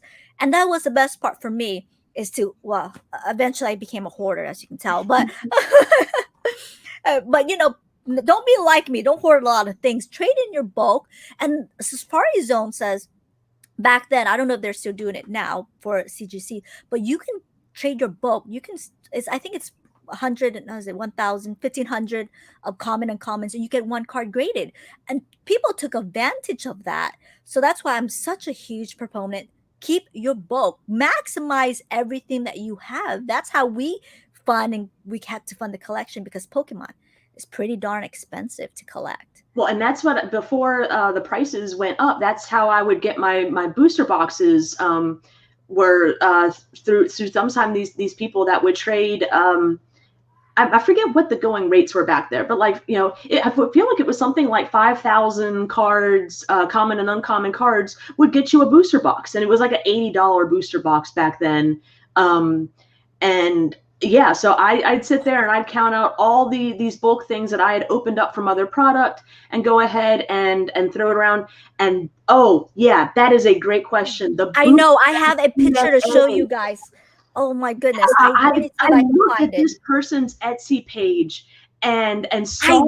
I did. I saw it. I'm gonna try to find it.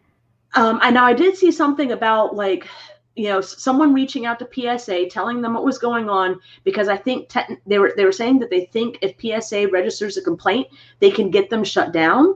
Because even though they're saying, you know, this isn't real, this is a mock, a proxy, something like that, people are taking them and then going and pretending like they're the real thing. And that I have it. Let me try to find it. It's so scary to me, is that I'm kind of glad that I'm kind of I've got a reputation that I'm building, where I can say, you know, this person can vouch for me. Here's my paperwork for getting this PSA card in. This is legit, the real deal, and not something that someone made on Etsy. So yeah, that I saw that, and I just kind of freaked out a little bit. That was very scary to me. I know, I saw it. I did screenshot it. I just don't know where it is. I have it. And the thing is that new collectors are getting scammed by this. And they're getting scammed by this. I saw it, and it's such an easy scam. Got scammed by it. Oh my god! He wanted to know whether they were real. I saw that post. Let me try to look at it. Vintage Pokemon. There you go. What is you guys? Do not say that name here. Ooh, oh my goodness. Ooh. Oh my goodness, you guys. He's on tomorrow. Just to let you guys know, he's on tomorrow. Oh, let me you guys looking. They're great. Oh my god. Oh my god, you guys. Let's not bring him up here. Please. Shiny Legends, the Japanese box. Okay, there's the rumors. Only reason I've been said he's usually pretty good. Oh, he's great. Ross is great. I'm gonna double check the video. XY evolution is done. I absolutely agree. Okay, while you look that, answer this question, and then I'm gonna try to look for that post. Do you have any cool stories about era or miscut cards that you had in your collection? Nothing ever too crazy. They were always like weird common or uncommon cards. Where I remember, and I don't know if I could ever find the video because I can't even remember what set it was, but it was something in like a tin or a blister pack or whatever, that I opened it up, and like on the back it was cut in half. You had like half of the Pokeball on the left side, the other half on the right side. I've had some weird centering ones, and when I was trading a lot of cards back and forth, I really thought these miscut cards were really cool, or error issues or whatever. So people would send them to me as like extras and trades. And so for a while I had this like pages upon pages of just random things that were really off center. As far as cool stories, I think probably the only one I have, it's not miscut, but I guess you'd call it the error one. It was the jungle set that I actually opened up in my big opening, that there was a print run where they forgot to print the actual jungle symbol on it. And it just so happened that box, I opened that up, and I don't think I realized that I was opening up that particular run during the opening, and it was someone commented on later on. I look back and I'm like, oh, I was just so excited to open up the jungle set that I didn't realize that I was opening up this really weird error line where it was missing the symbol, and it was only for the holo cards. So actually those are some that I recently sent off to have graded, were these, I think they're just called no symbol jungle holo cards. and that's just a weird error that they had. But yeah, that's probably the only cool story I have, is that I opened up a box that had those hollows in it and didn't realize that I had it until after I uploaded the video and someone had to tell me. Darn, I still can't find that post, but it was just so sad that he fell for it. I will find that post, but it was so sad with the new collectors falling for it. Yeah. Let me go here. Sometimes the comments just refresh and just kind of annoys me just a tad. There we go. There's oh my goodness. It is. It is. It is. It is. Blazer, it is. That's him. Yes, please, let's not. Oh, let the roast begin. No, we're not going to do it. We are not going to do that, you guys. I'm here. Oh, don't worry, SRR. Don't worry about it, you guys. You know, let the trolls or they have fun. It's great for the content. I don't mind. But sometimes it gets a little bit out of hand. I have to block, so don't worry. You guys, truly Pokemon coast to coast. Okay, Yeah. Kat, if a Pokemon crash, are you going to buy back some of your collections for the memory? Ooh, what a good question. You know, and I think that's when people ask, am I selling the whole thing? I've kind of said, you know what, I'm going to keep on selling while the market is good. And if the market crashes, I'll just hang on to whatever I have left, because chances are whatever I have left are going to be PSA cards or cards I wanted to get graded or something like that. And if it really crashes, knowing especially now what the prices got to, I think it would just be a good idea to go and buy back some of what you sold, because we might hit another pandemic, or even in 20 years from now, you might hit those astronomical prices again. So I guess it just depends on how much Pokemon would need to crash. And I think at that point, I wouldn't go back and try and my goal of, you know, keep getting one of every single card for the main sets and continuing to try and keep up with it. I probably just go back and buy, you know, cards that I more as an investment thing. Say, you know, I really think these are going to be good to invest in. Oh, you found it.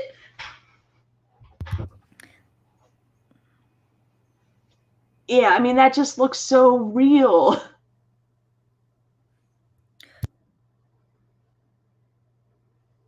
It does. Oh, that just that made me so sad when I saw that. I'm like, oh, that's just one more worry people have to think about now. Some guy posted he got scammed. He got 3 of it. I think he got the Charizard, the Blastoids, and another card. And he paid a lot of money for it. I think that was the same post that we were talking about. I could not believe it. I could not believe it. People, that's the problem. It's like they don't know, right? And sometimes when a deal is too good to be true, it's probably that's the reason why. But I think in that case, he paid a lot of money for it to found out that it was fake. And well, so I'm worrying too about like what happens with returns. Like someone buys a legitimate PSA whatever card off of eBay, they get it in, they see the certification number, and they get someone on Etsy to make a copy of it and then return the card. And they return the fake card. And I mean, I don't know if I could tell the difference unless I'm holding both of them, you know, side by side type of thing. Yeah. PokeGal is going to hit your wallet. Yeah. Exactly. It's gonna be well worth it though. Like we kind of talked about, you know, getting cards graded and how that makes your collection value grow. It could easily be something like, well, yeah, I got hit with this big bill. I'm gonna sell 5 of the cards and pay it off. Yeah. Yeah. King Gary was on my my live Q&A, and I think he devoted about 20 minutes talking about PSA. I thought it was so funny. He's like, I apologize. I said, keep on going, Gary. Keep on going. So I thought it was really funny. I think Nick's Pokemon or Nick Strength in Pokemon asked him a question. He just went on it. I thought it was so funny. You guys check out how Gary's answered this. SRR, any advice for a new collector on how to approach the hobby right now? Wow. Oh, set your goals to be reasonable. You know, don't think you're gonna, like PokeGal was talking about, you know, don't just whatever ultra rare you get from a pack, send it off to be graded. If you're a collector, just enjoy whatever you get. You know, you can always grade later on down the road. That exactly. Buy what you like. Make sure you're enjoying what you're getting and you're enjoying the process. If you don't want to stand in the long lines or you don't want to pay the scalpers, don't do any of those things and just take it slow and make sure you're enjoying what you're doing, because otherwise you're just going to get burnt out and you're not going to want to do it anymore. Exactly. Blazer, I agree. Let me know, Cat, the junk slap era is coming. Oh, it's starting to come. I see it. Yeah. Pokemon World. I always tell them Pokemon World and Burbank. People they're not selling.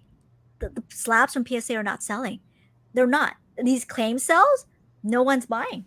No. No one's buying. Thank you. We think alike. We know because I watched it. I don't even have to look at the data. I just have to look in those posts, what's selling, what's not selling. And now that me and you, we've been through it. Up and down, up and down. We know.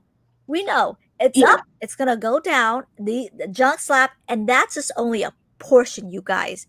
The flood is going to come. And I tell everybody, if you want to, the flood's going to come. They're going to come back. And people are going to lose money. And I'm a straight shooter. I tell them how it is. They're going to lose their money, right? People are going to undercut. They're undercutting right now. I saw so many posts on Facebook Marketplace and Burbank and Pokemon World. Prices slashed. And I just did the quick calculation. I'm like, you're barely squeezing by with that profit, how much that you paid for it. I just did the calculation. And that's just a little portion, you guys. When it all comes back, get your money ready. Because you guys are the smart ones. You guys waited. You guys are going to buy. Let me know your opinion on this. Oh yeah, and I think when that market does get flooded, if you've been one of these people that have sent off all your stuff, I think you need to be prepared to just sit there with it. If you're going to put your card out when there's 100 more like it, let all those people rush over it and drag the price down. Be willing to wait, maybe even a few years. And I don't think I have to worry about that with a lot of my vintage stuff that I'm getting graded. I think that's going to maintain a pretty good solid value. But if it does crash, then there's plenty of room in the cabinets right now. I'm just going to set it aside and we'll wait 5-10 years. Because that was my plan, was that I would eventually sell my collection, I think, when it came time for like my kids to go to college, that sort of thing, where I had like something big I really wanted to need a good chunk of change for or something like that. And so I could just revert back to that plan. If I expected to get $200 out of this card, and because the market is flooded with them that's selling for 50, well, then it can go and sit in the closet and maybe I'll break it out in 5 or 10 years and it'll get that $200. But if you're not willing to wait, you shouldn't be grading. Yes, I tell everybody who watches me saying, look, I've been doing this years and years and years. I tell everybody, I'm very honest. I'm still in Vivid Voltage. I'm still in Vivid Voltage. That's how slow I am. And I that's why I always contact you. I'm like, and I know the people in the community after everything, I'm like, hey, can you sell me this? And that's when I get low bottom prices to collect, to complete my collection. And I honestly think, and I know, because everybody that I bring in the stream, they all say the exact same thing. And these people, I was telling the people that watches me, the people who made the most money, or probably is making the most money in Pokemon, are sitting on things and not buying. Have you noticed that, or just me? Yeah, and I think that's what you have to be willing to do is if you want to keep up with it, you have to be willing to just take whatever you have, sit on it. And I know we had even the same discussion about grading, where we were talking about grading thousands upon thousands of cards, and then it was like, well, there's no rush. You're going to have those cards in 5-10 years and you can get them graded, then it's not going to be a problem. You're in no rush. Exactly. Especially if you're not, you don't need to sell. And I think that's where it's like a need to, like a lot of these people that are coming in, they're coming at it from a business perspective. They need to sell, they need to get their profits back, where as someone like myself, I'm selling what I already had. If it's not going to be something that's going to be worth it, then I just save it and I hang on to it, and we'll try again another day, type of thing. Exactly. And people have messaged me asking me, can you buy my collection? And I declined them. I said, no, I'm going to wait a little bit more, because I know someone's gonna undercut his price. I just know when Right. it's gonna come back, and I feel it. It's already happening right now. It's gonna flood it. Be patient. The people that are waiting right now, you guys are gonna save a lot of money. Let the people pay those crazy premium packs or whatever premium prices for those packs. Let them overpay for those box breaks. When they come back, you guys, they can't sell. You guys will buy and you guys will save the most money. Let them take that risk for the little joy and take whatever enjoy paying that box breaks. $900 a pack. Let it comes back at 9 or 10 and let it flood. You guys will come, and that I do predict that, and I feel it. I do. I see it already. I see it already that they're not selling, and I talked to a lot of people, and they're saying, Anna, about a month or two ago, I could sell this in 1 or 2 days. Now weeks, I have no seller, and I have to keep undercutting. Now I barely even squeeze by making a profit. And I said, well, and they are selling early now. Anyways, just on my tangent there. Is it still worth getting cards graded or just sell for good pictures or best offer on eBay? Ooh, you do sell on eBay, so I think this is best for you. It completely depends on the card. So, like, I had a reverse hollow TV reporter from Dragon, and that was kind of this weird error where they kind of forgot to print it for a while, and so they were super hard to find. I actually had it listed. We have seen a bit of a drop in the bubble a little bit, and so I had this. It had a few surface scratches, and so I decided not to grade that one because I felt like it might get a 7, might even get lower. So I thought it's not worth risking grading this one. I put it up on some Facebook groups, and I had people say, "Oh yeah, this is a fair price for this card," but didn't have any takers, and I ended up throwing it on eBay and. Still made a couple $100 off of it. And I think I had originally bought the thing for like 50 or less. So for me, that was still a very good net profit. And that was a card I wasn't going to be getting graded anyways.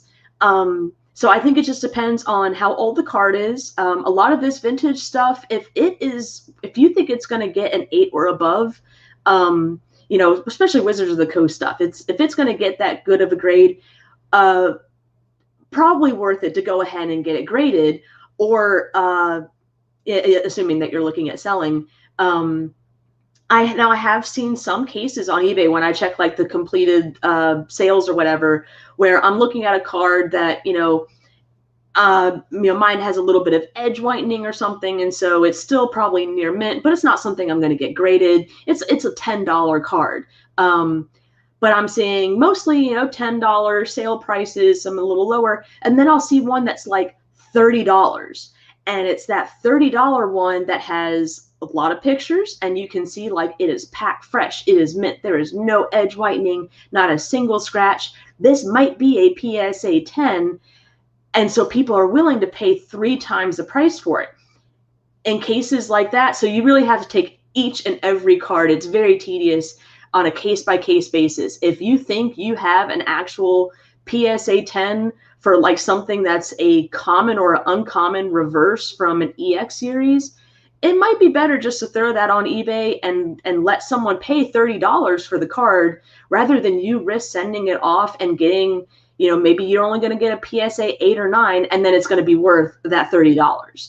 And so like when I'm looking at grading some of these EX series cards, knowing that it's going to be nearly $20 to grade, the raw value has to be like $5 or less, and then the PSA value has to be like $40 plus. You got to make consider your time. You got to make you have a profit range that you're comfortable with. So correct. Yeah, that may not have answered your question because it really just depends on the card. You have to research every single card. What may work for one is not going to work for another. Correct. And it's hard because, especially with modern cards right now, how many hidden fates, how many shiny face chars are getting pulled daily to go get graded, and how much is going to come back, right? So just because there's a shiny face Charizard now that's sold for $300 doesn't mean the next 6 months or the next whenever you get your card back, it's going to stay 100 because the flood it's going to come and people are going to it's going to go lower and lower and lower. That's Well, true. and we've already seen that with was it the Yeah. Shining Fates Mhm. Charizard, where those people that were pulling them immediately sending them off for Yeah. express grading, Yeah. getting back the 9s and the 10s, and they were able to sell them for over 1,000. And I think even like a Black Label Beckett was going for several thousand.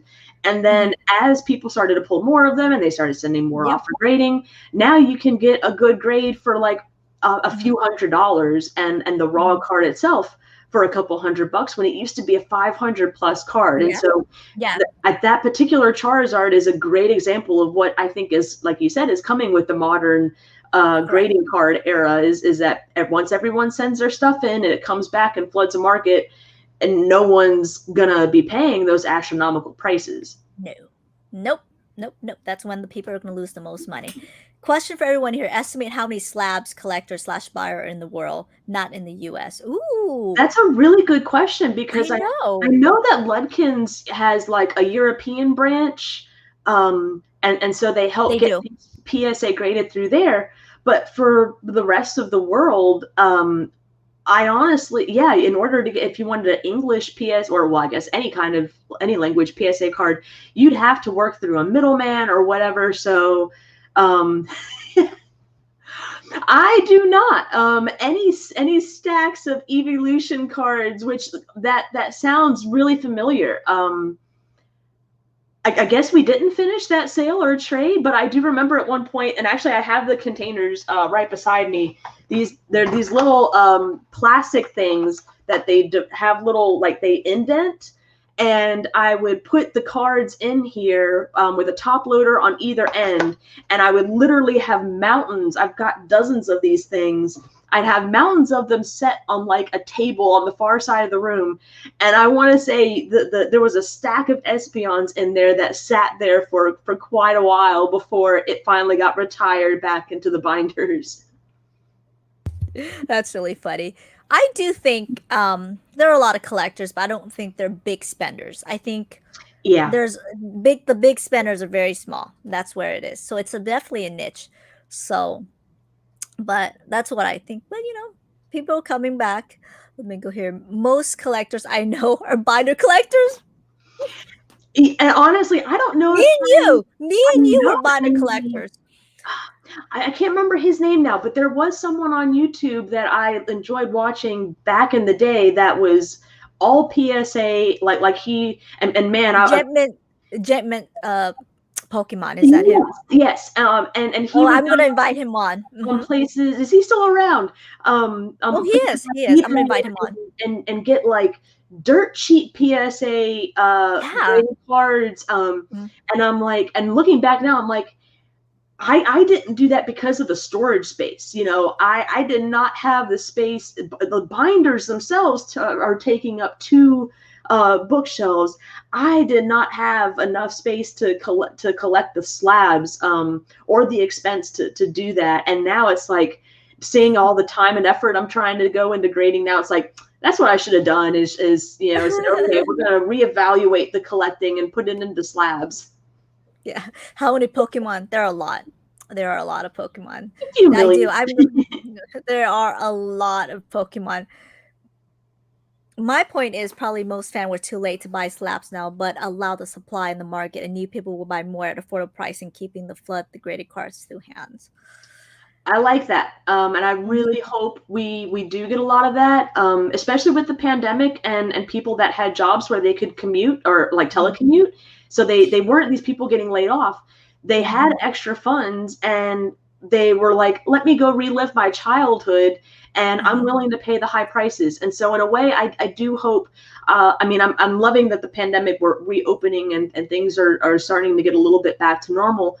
But I kind of hope that maybe we'll see not like another wave, but maybe enough of a wave to help keep things steady of people that are, they're able to get back to work. They're getting their income back and they're saying, you know what, I want to get back into this, or I want to get, maybe they had to take a break for a while. And now they're like, hey, I can get back into this. And maybe they will be enough, the population we need to keep the PSA graded market steady.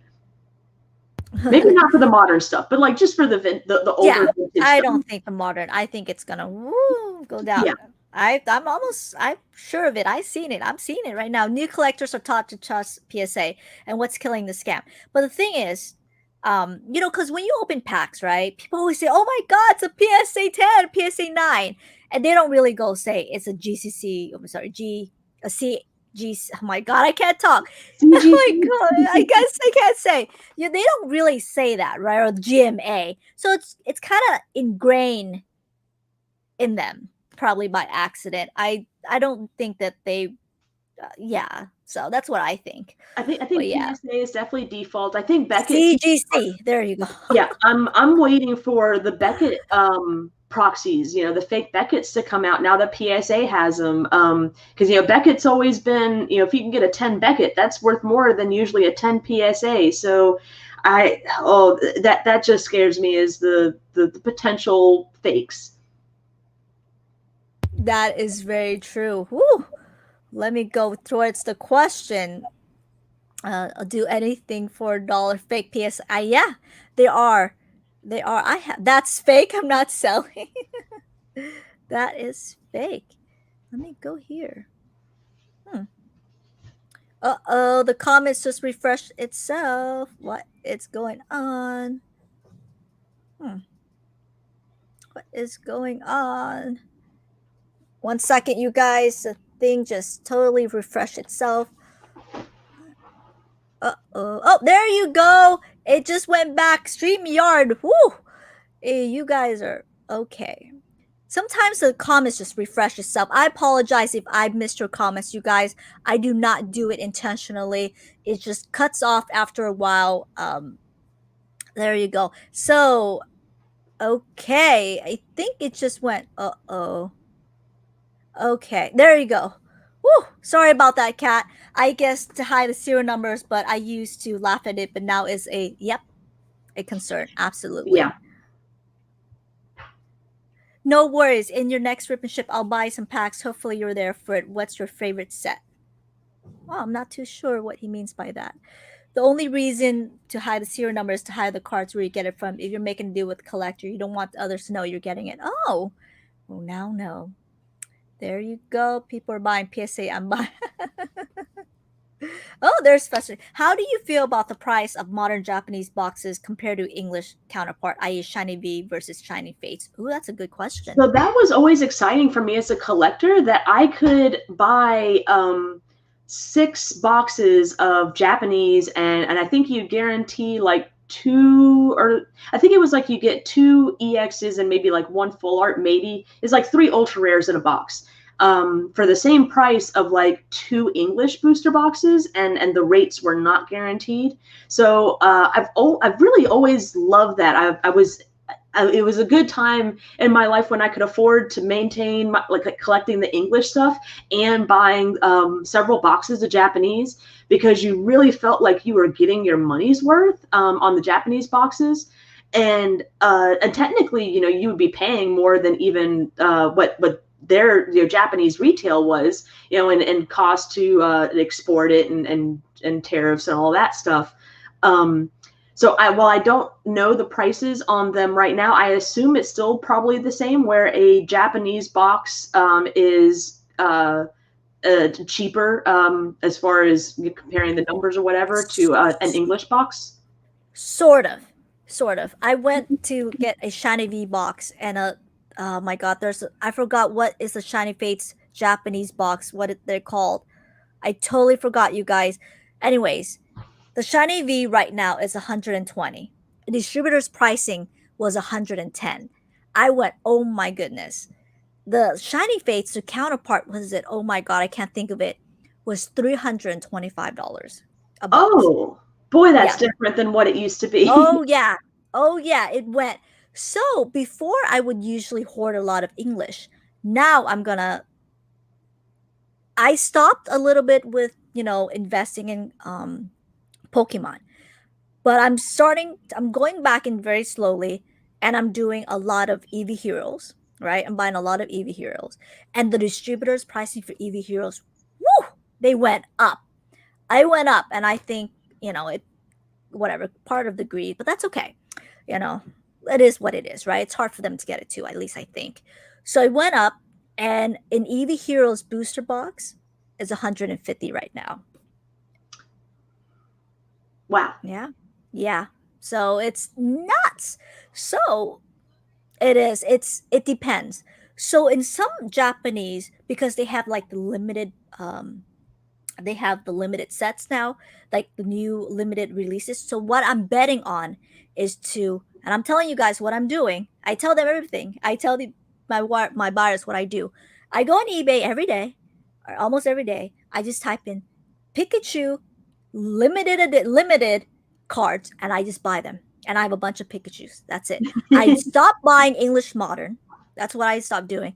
And every set, like the Pikachu sets and all that, the Misty set, the collection, I'm buying them and I'm gonna store it and just for my own collection, and it's part of my sealed collection. That's what I'm doing. That's why I'm so behind. I'm so behind on English. I'm at Vivid Voltage. Well, and that's really smart because, like, if Pokemon completely collapses, Pikachu and Charizard are the two faces that will survive. And so if your collection is just like, you know, obviously you've got a ton more stuff, but that Pikachu part of your collection is always going to be safe. Oh yeah, so that's what I think. What I'm gonna do, but again, just because it's a Charizard doesn't mean it depends on how easy and accessible it is. Right now, everyone goes after the Charizards. Yeah. So yeah, limited edition Pikachu. Yeah, that's what it is. That's what I do.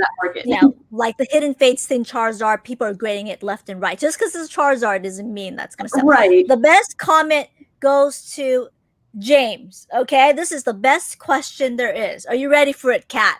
I'm ready. How many Bellsprouts do you want? Okay, so in order to figure that out, and this would be probably, I'm sure I've had to sell a few Bellsprouts from at least from my Japanese Bellsprouts. I know I've passed on. So I only collect one of each card. Like I've all of my bulk has long since gone. So we would have to determine how many Bellsprouts have been printed, and that would be my number. And I know Bulbapedia has a list of every Bellsprout that they have. So we're going to pull that I've up. accidentally hoarded over 2,000 Bellsprout. First edition. I don't know how I've hoarded that much, but it's in a box in my storage. And my roommate looked at me and like, what were you thinking? I said, I don't know. That damn card just follows me everywhere. Wow, so I have a lot of Bellsprouts. The list, man, there really aren't that many Bellsprouts. There's been like about 20 Bellsprouts that were made. So if you assume that I had like the Japanese version in the first edition, we're probably still only talking about 50 Bellsprouts. I mean, that's still probably and look now that's from pre or after my bulk days. So you know, after selling off all the bulk. Because I recognize some of these. So like, yeah, when I opened up boxes of Fire Red, Leaf Green, and Legend Maker, yeah, I probably had 20 Bellsprouts or something. Sell us your generation packs for $2 to $5. You guys missed that sale. I had a good sale. Hey, you're awesome. Always loved your channel. There you go. Him say that his puck just sits there and he's wow. There you go.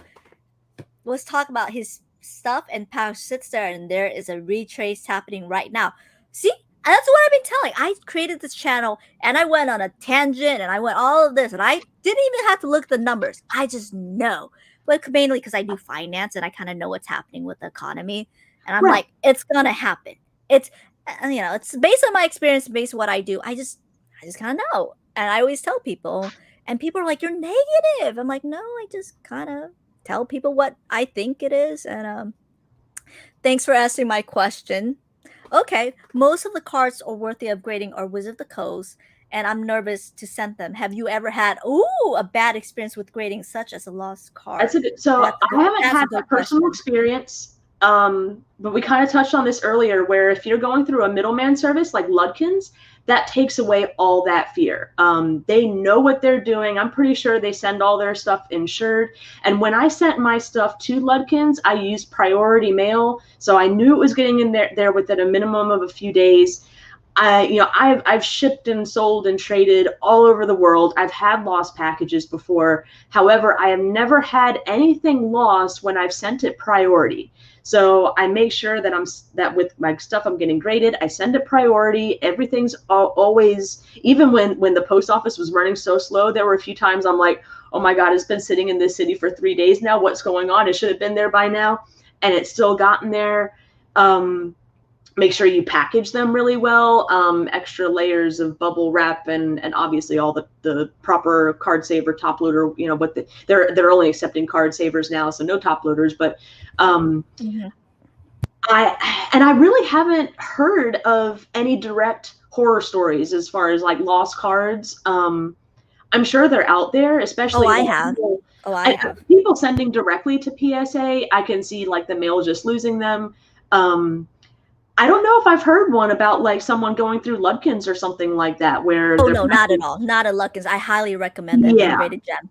But for anybody that's watching, all the viewers, I'm telling you guys right now, a PokeGal announcement. When you grade your cards, please do not send them to a PokeTuber that you cannot see his or her face, that you cannot track, that don't have a Facebook, that doesn't have an Instagram. Please, you guys, please. Do not send your expensive cards to somebody that you can't see their face, that you can't track them down. If they close their channel, your cards are gone and they can swap. Please, if you guys sent your cards through a secondary party, Ludkins, Graded Gem, or somebody very reputable, check their reputation before you send them. Yeah. I'm saying this this is what happened, and this was on, I think, Burbank, and it was posted on Pokemon Feedback. Somebody on Instagram did a massive sell saying Santa's bow, $10. Deal was way too good to be true.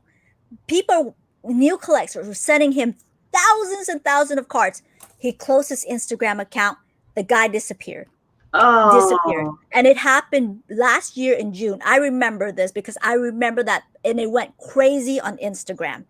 Please, I'm telling you guys, it's okay. I firmly trust Ludkins. Charlie is wonderful. Graded Gem's wonderful. If you guys are sending your cards, whoever is watching, do not send it to a PokeTuber or anybody that you do not see your face. Okay, you can swap the card. I'm not saying that anybody does it, but for your own protection, because you do not know. You do not know. And not only that, why would you trust anybody with your cards that can lose them, right? Right, because you trust them, right? Because you want to minimize the risk as much as possible. And Ludkins, when you pay them, it's insured. It's insured. So that when you send them, exactly, it's insured. Okay. So when you send this to a third party that you don't even know, just to show up your cards that you're grading them, you're taking the risk of your cards, send it to that person, losing it. That person lose it and send it to PSA, and you're paying a premium for more risk. If you're listening, if you see somebody doing that, I beg of thee, do not do it. Do not do it. New collectors are falling for that. Do not do it. If they are saying that, send the cards in, I'll do it myself. No. Use Ludkins, affordable, great. That's what I highly recommend. And that's me going another tangent. I'm hopefully helping the community. And but anyways, it's just do not. I'm really hoping that I will reach out to, and the thing just totally refreshed. George Floyd Gaming. Oh my lord. Oh, that's kind of funny. I'm not gonna block him. I thought that was funny. Sorry, he's still around. I have no idea. The comments just kind of refreshed by itself. So let me go here. Oh, now the comments started to.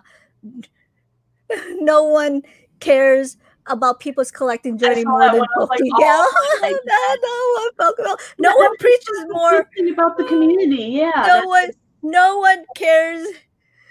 Do, do not use this man for the love of God. Whoever this man, do not, you guys, do not use this guy. Do not. Okay, do not use this guy. There you go. There, what I was just saying. I'm not gonna ruin the stream by mentioning him. How many meows does a cat meow? Oh, that's a good one too. Hey, Alvin, how are you doing? Yeah, so it'd be the same thing. I'd have to figure out how many Meowths were printing because as much as I love Meowth, I still only collected one of each, and so there's been a bunch of them out there. Now I did for a while. Someone sent them to me. I think as like extras in trades. I had a couple PSA graded Meowths, but I did end up passing those along too. It was like I think a fruit by the foot. It was like a 5 or something like that. It was low. So probably still under 100 Meowth. I mean, Meowth has, I think, had a few more printings compared to Bulbasaur, or not Bulbasaur, Bellsprout. But yeah, not insane numbers. And if the market ever crashed, maybe that'd be something I get in. Is I just collect all as many Meowths as I could and just have boxes upon boxes. Stay away. Stay away. Thank you, Jody. We're not gonna go. Stay away from that. I swear, I get upcharged less with Luckins too. Although I did hit with an upcharge because I think PSA is now catching on. They do. You know how people just send their Charizard to bulk and they don't get an upcharge? They're catching on now. Before people can get away with it, they're catching on. They're definitely catching on. I definitely want to answer this question. I thought this was, no, Jody asked a good question that I want your opinion on. Where did it go? The darn thing just keeps refreshing. I apologize, you guys. I've been trying to read some of the comments, and yeah, they're hard to keep up with. They are. They really are. I wanted to, okay. I apologize if I missed your comment. The darn thing just cuts off. It's a lot of, okay. This one's a good one. Would you rather own one PSA 10 first edition Charizard or every single card from X Sun and Moon, Sword and Shield in my second. That's a good one. Every single card from XY, Sun and Moon, and Sword and Shield in Mint Raw. I think that's pretty. I go with the former. You have to go with the Charizard because as someone who had, well, I'm starting to sell them, of course, but I have all of X and Y, most of Sun and Moon, and the first few complete of Sword and Shield at one point.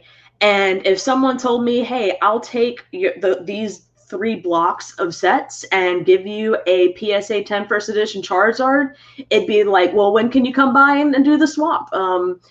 Yeah, especially PSA 10. I mean, I think you'd even do that for a PSA 8 these days. That's a good chunk of change. Yeah, I want to know why I love my Bellsprout. I want to know, Jody, why would you pick that? That's so funny. That's so funny. Kreen is bad. I want to know why. I would probably. Oh, that is true too. That's true. And that was one of our big reasons for kind of passing on the CGC grading deal we had, was that our concern was like, well, if PSA is going to give this an 8 or a 9 and CGC may give it a 7, that's going to affect your resale value too. And you know, a CGC 8 was being sold for lower than a PSA 8. It's definitely a lot to, and that's why my only submission to CGC have kind of been, you know, Wizards of the Coast based, like common, uncommon type stuff. Yeah. Anyways, where it's like, well, fine, you know, this card might get a 9 at PSA. If you give me an 8, it's only going to be the difference of a few dollars because it wasn't a super valuable card anyways. Yeah. But yeah, that's. I have a box that still, once PSA opens back up, assuming they don't open back up for $40 a card or something, I want to send off to them. And I keep going back and forth of, do I want to send this off to CGC? You know, there's some good $100 plus cards in here, and I haven't quite hit that you know, push the red button yet. Yeah. So, you know what? I'm starting to think, and I do think this, Ashley, not starting. I think PSA is a little bit inconsistent. Just a tad. It is, yeah. I'm trying to be nice here. It's just a tad. Especially over the years. I think it depends on when you get things graded and if they had a swarm of new people, yeah. It's a little bit inconsistent, just a tad. Oh yeah, I will definitely recommend them. I love them. And Charlie Herlocker, which I will invite, he's friends with me on Facebook. Excellent man. Okay. I will tell you guys how excellent Charlie is. Okay, I will tell you guys how excellent Charlie is. So, God, I hate to bring him up again, but anyways, somebody on YouTube was overcharging for crazy PSA prices, overcharging. And I pulled everybody that was sending him cards towards Luckins. Charlie answered every single one of my Facebook chat sending to them. So basically I said, here's Luckins, here's Charlie, helped them out. He answered every single chat that there was. An excellent man. Luckins is wonderful. I highly, highly recommend Luckins. Wonderful. I think they've even been involved in, I don't know if it was grading or just authenticating, but like illustrator cards. I mean, cards that are $100,000. Correct. I believe they've been involved in on multiple occasions. And yeah, I didn't trust myself to send directly to PSA. I'm like, no, I need help. And certainly no one else, if I'm going to send you a box that contains thousands of cards worth raw, much less worth graded, I either better know you in person or you better be essentially a business where I know if something goes wrong, like you said, I know where to find you and I know where to send my lawyer to. Correct. Because he was disgusted by that action as well. And that's how I knew he was a wonderful, wonderful man for the community. So, not only that's insured. Oh, and they give you a pre-grade. They do not charge. They give you a pre-grade. They charge now, unfortunately. They charge now? Oh, so no. my very first submission, I was able to get the free pre-check. But that was back in October of last year. I think it was around November of last year that they started doing charging for pre-checks. Now it's only $1 a card, but when you send, and so that it's very reasonable. And I still debated whether or not I should do it. But I was sending in submissions of like 200 cards plus, and I'm thinking, well, that's an extra $200 for those 200. Maybe I'll just. I figure worst case, if I make a mistake and I get like a 6 or a 7 where I thought maybe I'd get an 8 or a better, eating the cost of that difference in value would probably still work out to be in my favor versus a pre-check. But the curiosity is very like tempting. I had a friend that he wanted to get a couple cards graded, like 5 cards, and so he's a coworker of mine, and so he gave them to me, and I sent them along with one of my submissions, and that was right when they stopped the pre-checks, and so we didn't get them, and he's like, but I'm probably not going to see these cards for another year. How am I going to deal with not knowing what they're worth until then? And I'm like, I'm sorry, I didn't. I didn't know. I had to click this box to like get it now, and I kind of emailed them. I was like, can I get these done separately? And they didn't see the email before they had already sent it off. But it's only $1, so I really like them. Paying $18.50, I think, is what PSA charges. I like that question. Lego theme. So right now, I've really been getting into the Super Mario Lego theme. That is that's what I've been getting as gifts for like the last few birthdays and Christmases and whatever since they've come out. My mom even got me for an Easter present. She wanted it to be for my birthday, and it was the package that never made it, so she had to order another one. So I got an Easter present of a Lego Mario set. But I also really enjoy like the basic city theme sets. I just love building cities and things as a kid, and space themes. And then a lot of what you see behind me right now, I was able to get 2 bulk lots of Lego Friends last year, and so I'm currently sorting all those out. And that's really new to me because Lego Friends are essentially girl Lego. The minifigures are different, and there's all these bright colors, and they're tailored to girls. And so I'm building a lot of bathrooms, and I've never built a Lego toilet before in any of the boy Lego sets that I've had. And here come Lego girl sets, and you've got bathrooms in concert halls and tree houses and schools, and I'm like, yeah, why don't we have toilets for boys too? So yeah, I'm into a lot of different Lego themes at the moment. I was gonna pull up your Instagram because I saw that's all that's on my Instagram right now. Instagram is solely for keeping track of the Lego sets that I'm currently building. Does that include promos like Royal Cards? I'm not sure what he means by that. I'm not too sure. Please verify. Include all. Oh, I think they're just talking back and forth. I'm so sorry about that. Okay. Would you keep any of your cards? If so, which one card would you pick regardless of value? Jungle Venonat. That was my very first card. I'm trying to remember now if I actually, it's not the card that my original Jungle Venonat. Unfortunately, I remember that card had a little tear, and I traded it away to a friend at some point when I was a kid. So I'll have to look it up, but I think my Jungle Venonat is actually, I'm getting that one graded too, just because it's pack fresh or whatever. And I think because that was my very first card, if I kept anything, it might be that one. Gotcha. There's some cards I would not, well, I don't sell any at all, but darn. There's some cards I would just keep for the rest of my life until my mom sell them at a garage sale. That's a joke. Am I the only one who has selected Charizard? It is what it is. I rip it, Jody. I have no idea what they're ripping, Jody. I was thinking of buying the 2015 World Champions card for $199 in your mint. Is this a good purchase in your opinion? It will be my first World Championship card. I guess the most rare card too. This is probably more on your end because you actually do go to Worlds. So let me know.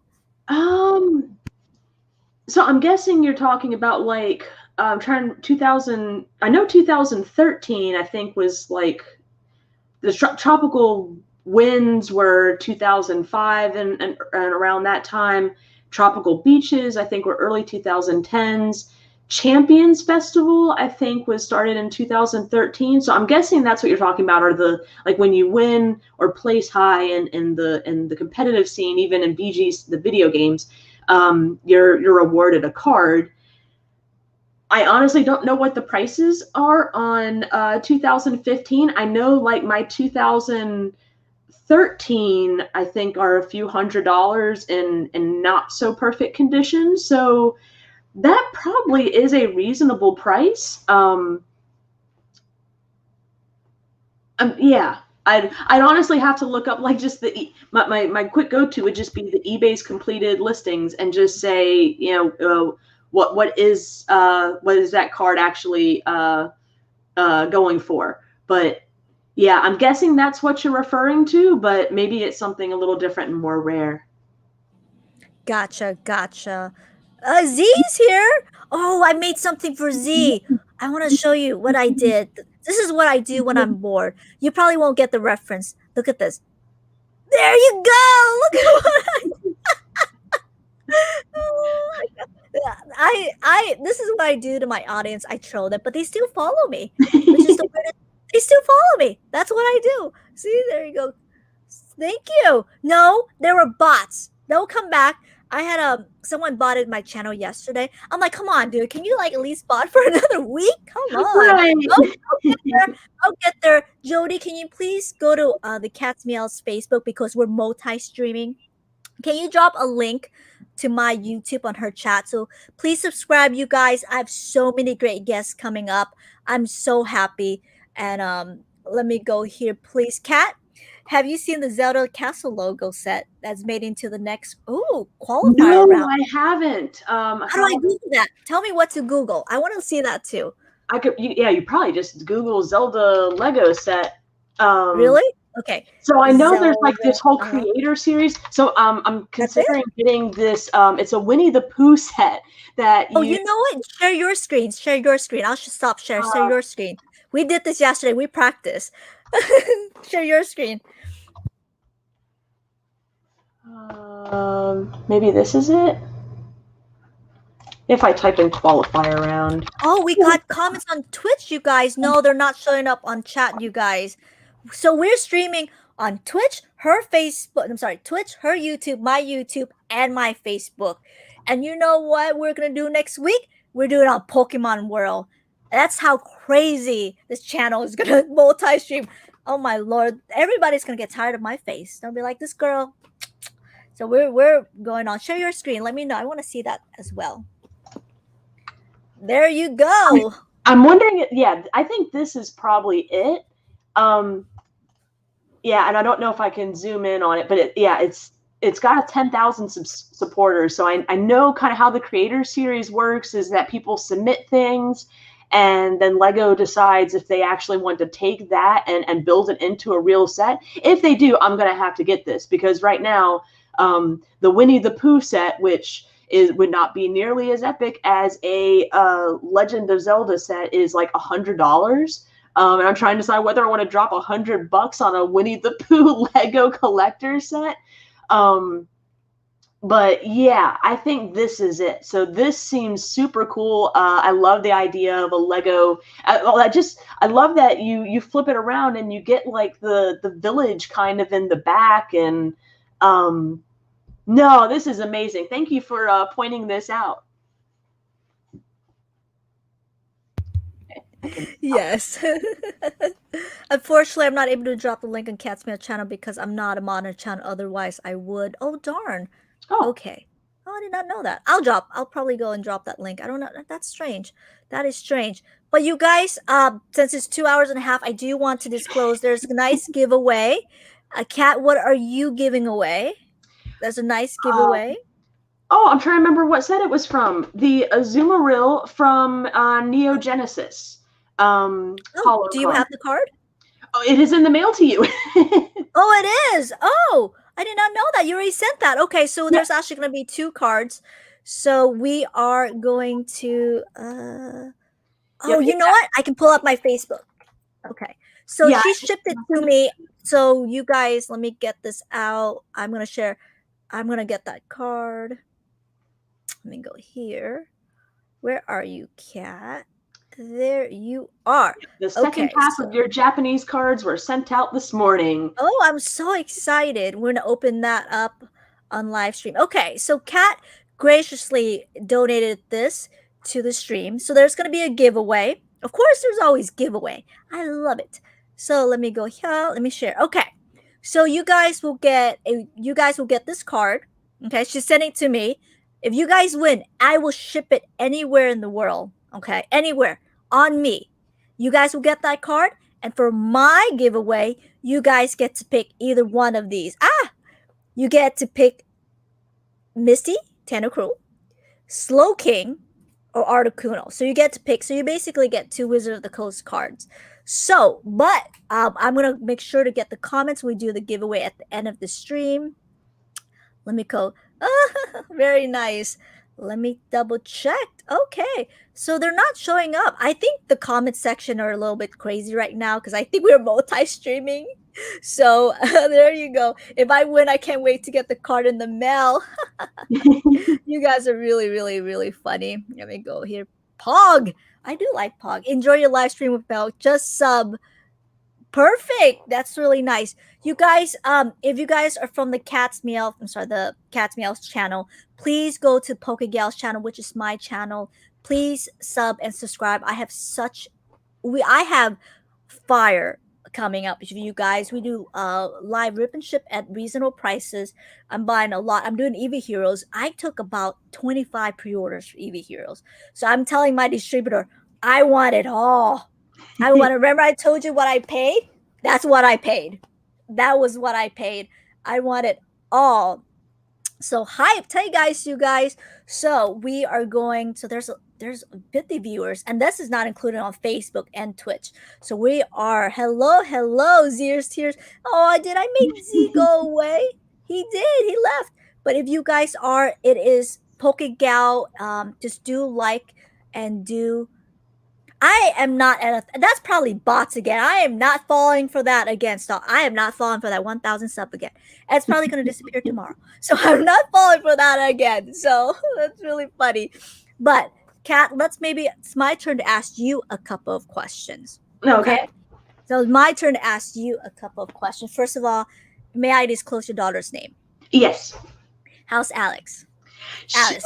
Alice is fantastic. She's probably right now wondering where I am, because as I left today, I'm like, I didn't tell her, of course I'm doing anything fun. She's just a little over 2, so she's understanding a little more. So I have to tell her that I had to go take care of the cats. And sometimes she doesn't get upset when I tell her I'm taking care of someone. I'll be right back. It'll be a little while, but I'll be right back. And she's probably like, it's getting close to my bedtime. Where is she? She's doing wonderful. We're enjoying things being a little safer with the pandemic. So I work 4 days and I have off for 3. So in my 3 days off, we have a dance class, we have a gymnastics class, we go to a park on 2 of those days, and we go to the Children's Museum on one of those days. And so she is she's starting to understand a little bit more of the world around her, and she made a few friends today at the Children's Museum. And considering she doesn't come in contact with a whole lot of people with the pandemic and not really having any family here in the state, she's very, very quiet and reserved around other people. So I kind of get a little excited when I see her interacting with other people and initiating interactions, and just happy to be doing things. And then of course today, then she fell and cut her finger open, and we had to go away to clean her up. But to answer his question, she's really not that big into Pokemon. I've let her watch some episodes, and there's not enough music in there. She loves songs, and so unfortunately there's not a lot that's in a Pokemon episode that can kind of keep her attention. We have some Pikachu themed things around here, but she doesn't she thinks they're bunnies because of his ears. So she just goes and calls every Pikachu she sees bunny.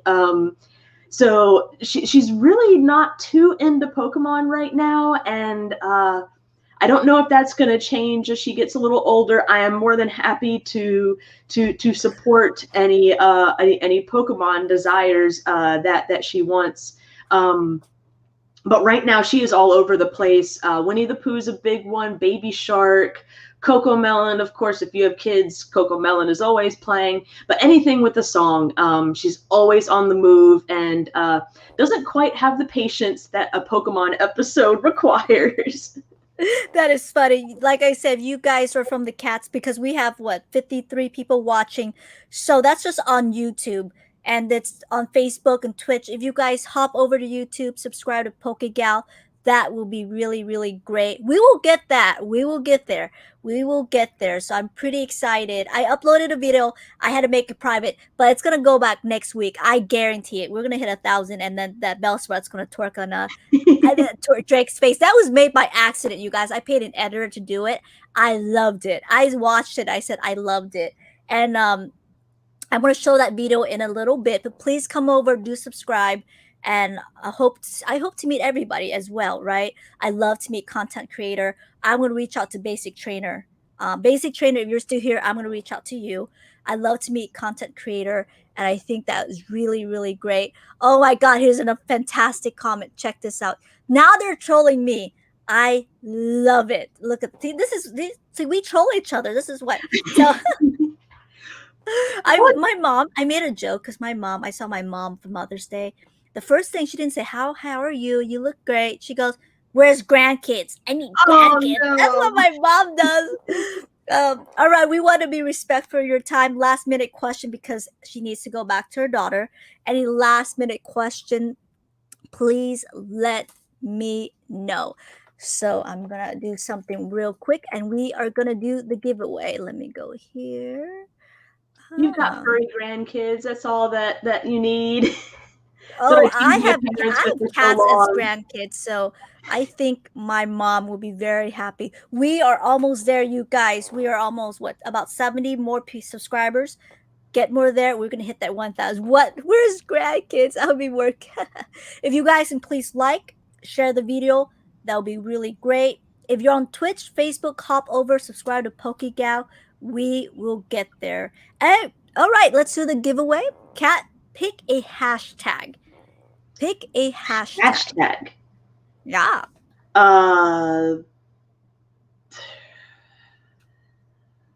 Probably something simple because people, you don't want them to mistype.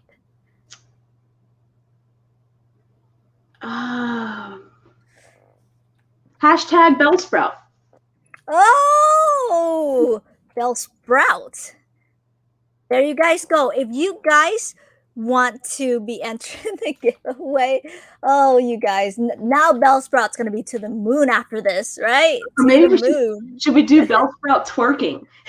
Oh God, they're gonna misspell that. If you want, you're the guest. Whatever you want. Yeah, let's do Bellsprout twerking. I think most people can spell twerking. Okay, you guys, to enter the giveaway to win the 2 cards, you have to write in the comments.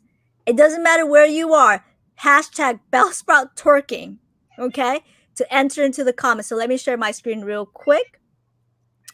Let me go here. Giveaway tool. Are we on there? Yeah, we are. Okay, so let me join here. And where are the cats meow live hashtag? Now I need to make sure I don't misspell. Okay. Now it's a little slow. Come on, keyboard. There you go. Bell sprout twerking. Yep, I think I did it. Okay. 21 entries. We'll give it another 30 seconds. We'll give it another 30 seconds. So 23. We'll give it another 30 seconds. So are you done buying, Kat? Are you completely done? I think so. Right now with the market the way it is, I think I'm done buying. Yeah. In a way, I kind of like so I want to sell everything that I have, and then I want to see the market completely crash, and then to be able to start all over again. Like that just sounds like a lot of fun for me.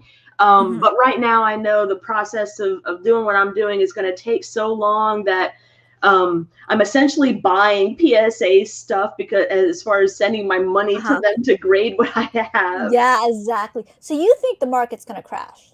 I think the market. I think we're going to see it definitely decline some. I'm hoping. I do. Oh, I do. Crash. I firmly believe so. Crash is not the case. Yeah. All right. 26 entries. We're going to stop there. All right. Good luck to all the 6. There you go.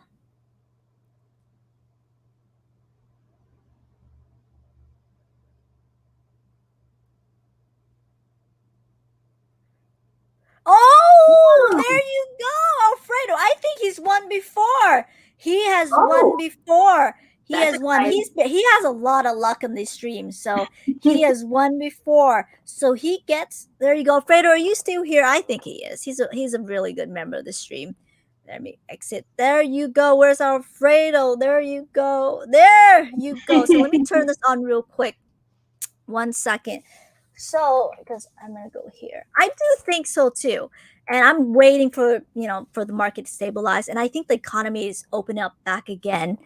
And I think eventually there's going to be a lot of factors. Let me go here. Sorry about that. Here. You guys. Okay. Let me go here. Yeah, especially if Alice ever gets into it. I think that would be really fun. Like I've enjoyed collecting so much, and I would love to see her get into it and be able to help her. Because my mom never really supported my Pokemon hobby. My dad did, and he was always like, "Yeah, what do you have now?" and this and that. So I would be really excited to kind of help her. Do her own thing. But at the prices they're at now, she's gonna have to save up her allowance for a month to get one card. Oh, my mom never supported me. My mom's like, that's a waste of money. My That's what mom my does mom the same does. thing, and so I tell my, I'd have to show my mom like, look, I made money on this, or I broke Mhm. even here, and this and that, and I'm like, it's gonna work out. And now she sees what it is now, and she's like, I wish I had helped you. I wish I had bought you Oh, more stuff. And I'm my like, mom still doesn't know. My yeah, mom still doesn't know. My mom's like $200. Oh my God. I almost fainted when I heard that. I was you might like, want to add do not like take me 5 up. more zeros, 6 more Okay. zeros, maybe. So Fredo, you get to pick Articuno, one of whichever one of the three. It's lightly played for Articuno. I don't know if you see there's scratches there. Oh, let me turn on the light for you. Okay. I'm you guys in the comments do your suggestion. What do you think Alfredo should pick? Darn it. Oh, where are the lights? I've been doing this for quite a while and I still don't know where the darn lights are. Oh, there it is. Okay. So you still get this card in the mail. So it's coming to me. That's perfect. So I'm going to ship this to you. Okay, this is Articuno. It's lightly played. There's scratches, as you guys can tell. Or Slowking. I really like this Slowking. A little bit of scratch here and there. The hollow is actually not that bad. This is the backing, a couple of whitening, but still not bad down there. Or Misty Tentacruel. So you do get Wizard of the Coast. Look at that. Oh, this one's a clean hollow. Look at that. That is. Oh, but the back is probably lightly played. So a little bit of whining. Let me know, Fredo, and I will ship this out to you whenever you want to. What did he pick? What did he pick? Oh, I've already have a Kuna. I'll do the Slowking. Oh yeah, that's a great choice. I would pick the Slowking as well. All right, Kat, I'm gonna send it to you for final thoughts. Thank you so much for being an amazing guest.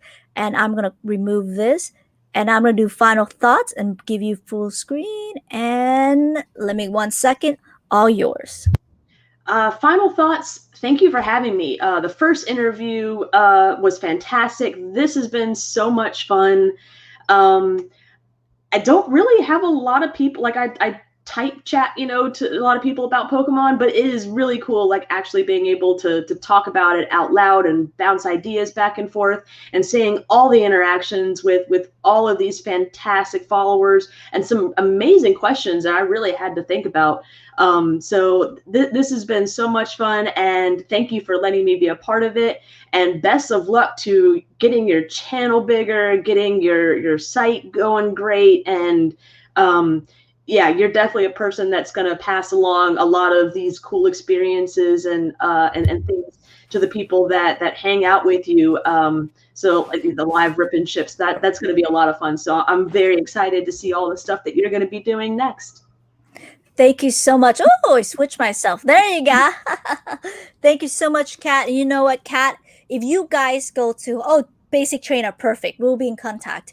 If you guys go to her channel, she's selling her summer collection here and there. Do you mind if you have some time if I pull up your Facebook post just to let them because you posted something?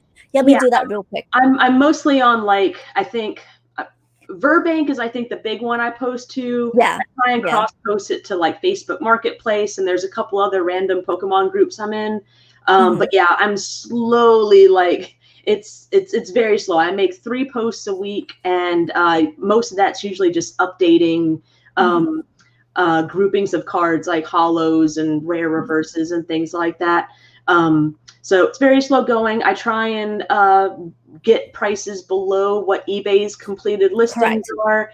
And the more you buy, I'm always willing to negotiate on something, but the bigger number of cards that you're buying, the more I am most likely to even knock off more of a discount.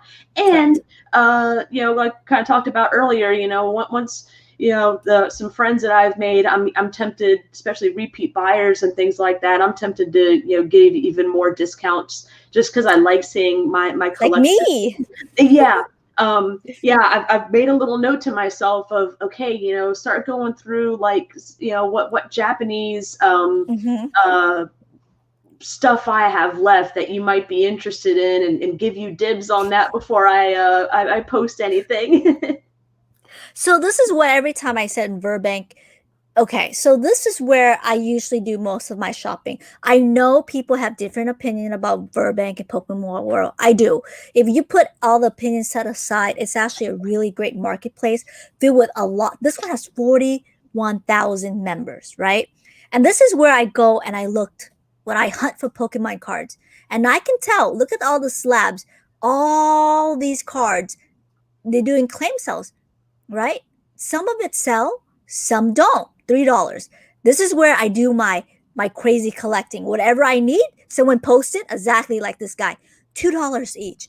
This is where I do my slow collection and I do my bargaining to complete my collection. But if you guys look at all the slabs and all of this, 245 best offer. No one's buying this.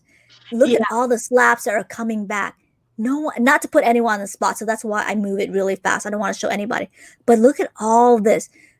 A Charizard 5. Someone asked $5. Come on. $5. That could be a troll, right? So it's really funny, but all these cards are coming back. No one's even touching these cards. Now that's what I told you guys, a small market of this. Wait until the flood comes back. These people are going, no one's buying, no one's interested in anything. Look at the Evolution Charizard. Nobody. So that's why I say be patient. Let the Timmies with the stimmies open all of these crazy packs for above MSRP, right? Above MSRP. And you guys will come in and you guys will just, okay, my turn to buy, right? This is what I always say. Look at all this stuff. Claim sell, make offer. Nobody's buying. But anyways, where's the cat's meow? That's you, Catherine. Oh, if you guys want to, is it okay? I hope that you're okay with me sharing. Okay. Yeah, if you guys, it's Catherine Peters. Yep. Okay. And I've completely vouched for her. A great seller. She's selling her collection or some of it or most of it. But you guys go to Burbank and she's willing to work with you guys. There you go. Okay. I want to know, how is it doing? Are you selling here and there? So what I try and do is, I make my post at like the beginning of my weekend, and I'm usually that first day or night, like I'll usually have a few hours after Alice goes to sleep to kind of be hanging out by myself, and I'm usually negotiating, taking pictures of cards like straight for those hours, and then usually going into the next day into her nap time, and then usually by the third day, by the time my weekend's finishing up, things are starting to die off a little. I might be finishing up some sales, because that's one thing about Burbank is that it's so big. You make a post and people are only going to see it for a little while unless they're looking for something specific, and then you get lost in the sea of things. And so I've got a list of all my listings, and then I try and update them every few weeks or so. But it's enough to keep me busy, but not enough to overwhelm me. So like I learned that one week I just posted like brand new stuff, and it was like 30 pages of things, and I got hit with like 100 sales requests, and I just couldn't get to them fast enough, and people had moved on or the cards they'd asked about were sold by the time I even read them. Yeah, I'm pretty sure you're safe with that one. She's not a scammer, but yeah. I feel slow enough that I can dedicate, all my free time isn't going into sales. I try and build at least two Lego sets a week.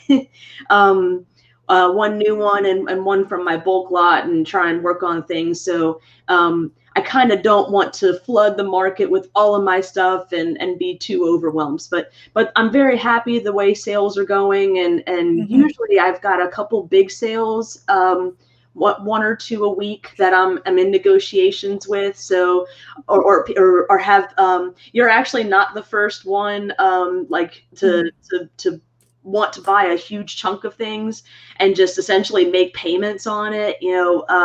I've got a lot of people that end up doing that, and so that's kind of nice to have the extra money kind of keep coming in to fund all the other fun things. So I'm pretty happy with the pace that it's going, and figure if it slows down, well, that's when I just sort through more stuff and throw it up there. Perfect. I shared her link, you guys, for Facebook. All right, you guys. Wow, it's only 8:30. I don't know if I should do a rip and ship afterwards, What do you guys think? Oh, there you go. There you go. What do you guys think? Maybe I should do a rip and chip or not? I don't know. I don't know. I do have a lot of energy left because I drank a bunch of whatever this energy drink is. Monster drinks. I did. Oh, let's do it. Let's do it. Give me about 20 minutes and we'll do some rip and chip. It was really nice. Kat, you are an amazing Pokemon friend. Oh, I do want to ask you something. King Gary, oh, by the way, you guys, King Gary is going to join us when we do Eevee Heroes, just to let you know. So King Gary wants to do Jessica was supposed to be here to ask you, but that's okay. King Gary is going to do a round table of all female collectors, and you are invited, just to let you know.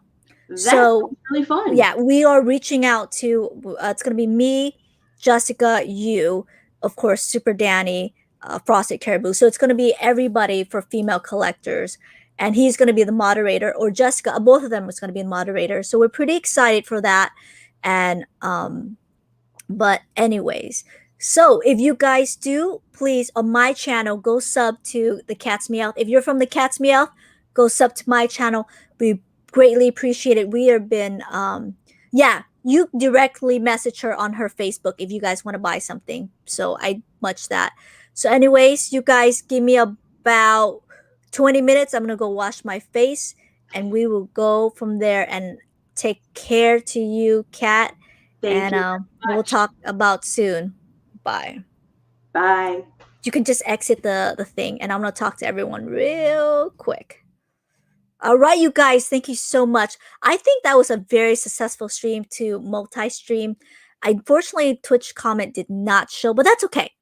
And anyways, give me about 20 minutes. Give me about 20 minutes so we can go and do some rip and chip. So I'm pretty excited for that. We will get to 1,000 without the bots. Okay, that was so weird yesterday. We will. By the end of this weekend, I can guarantee it. I'm not too worried about it whatsoever. I'm still going to repost that video when we get to 1,000. And I'm so excited for you guys. I want to show you guys something with the video that I made. It was actually really nice. But we will get there. Please, if you guys do watch, please, subscribe, share the link. We will get there. Oh, we're at 942. I told you guys we will get there. But I wanted to show you guys something real quick that I made. And I wanted a part of this. Let me show this real quick. All right, I'm going to share my screen real quick. Cat's still hanging around. That's so funny. There you go. I'm going to share my screen. There you go. Okay, so, and I will, the special thank you. So these are everybody who's helped made.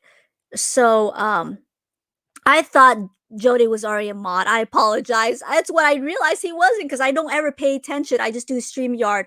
But here's everybody that I wanted to thank to get there. And just real quick, everybody, thank you so much. We're at 945. We will get to 1,000 without the darn bots by this weekend, because we are multi-streaming everything and we're going to rapidly grow this channel. You guys give me about 20 minutes and we will go from there, and we will talk to you soon. I'll see you guys in 20 minutes, okay? Bye.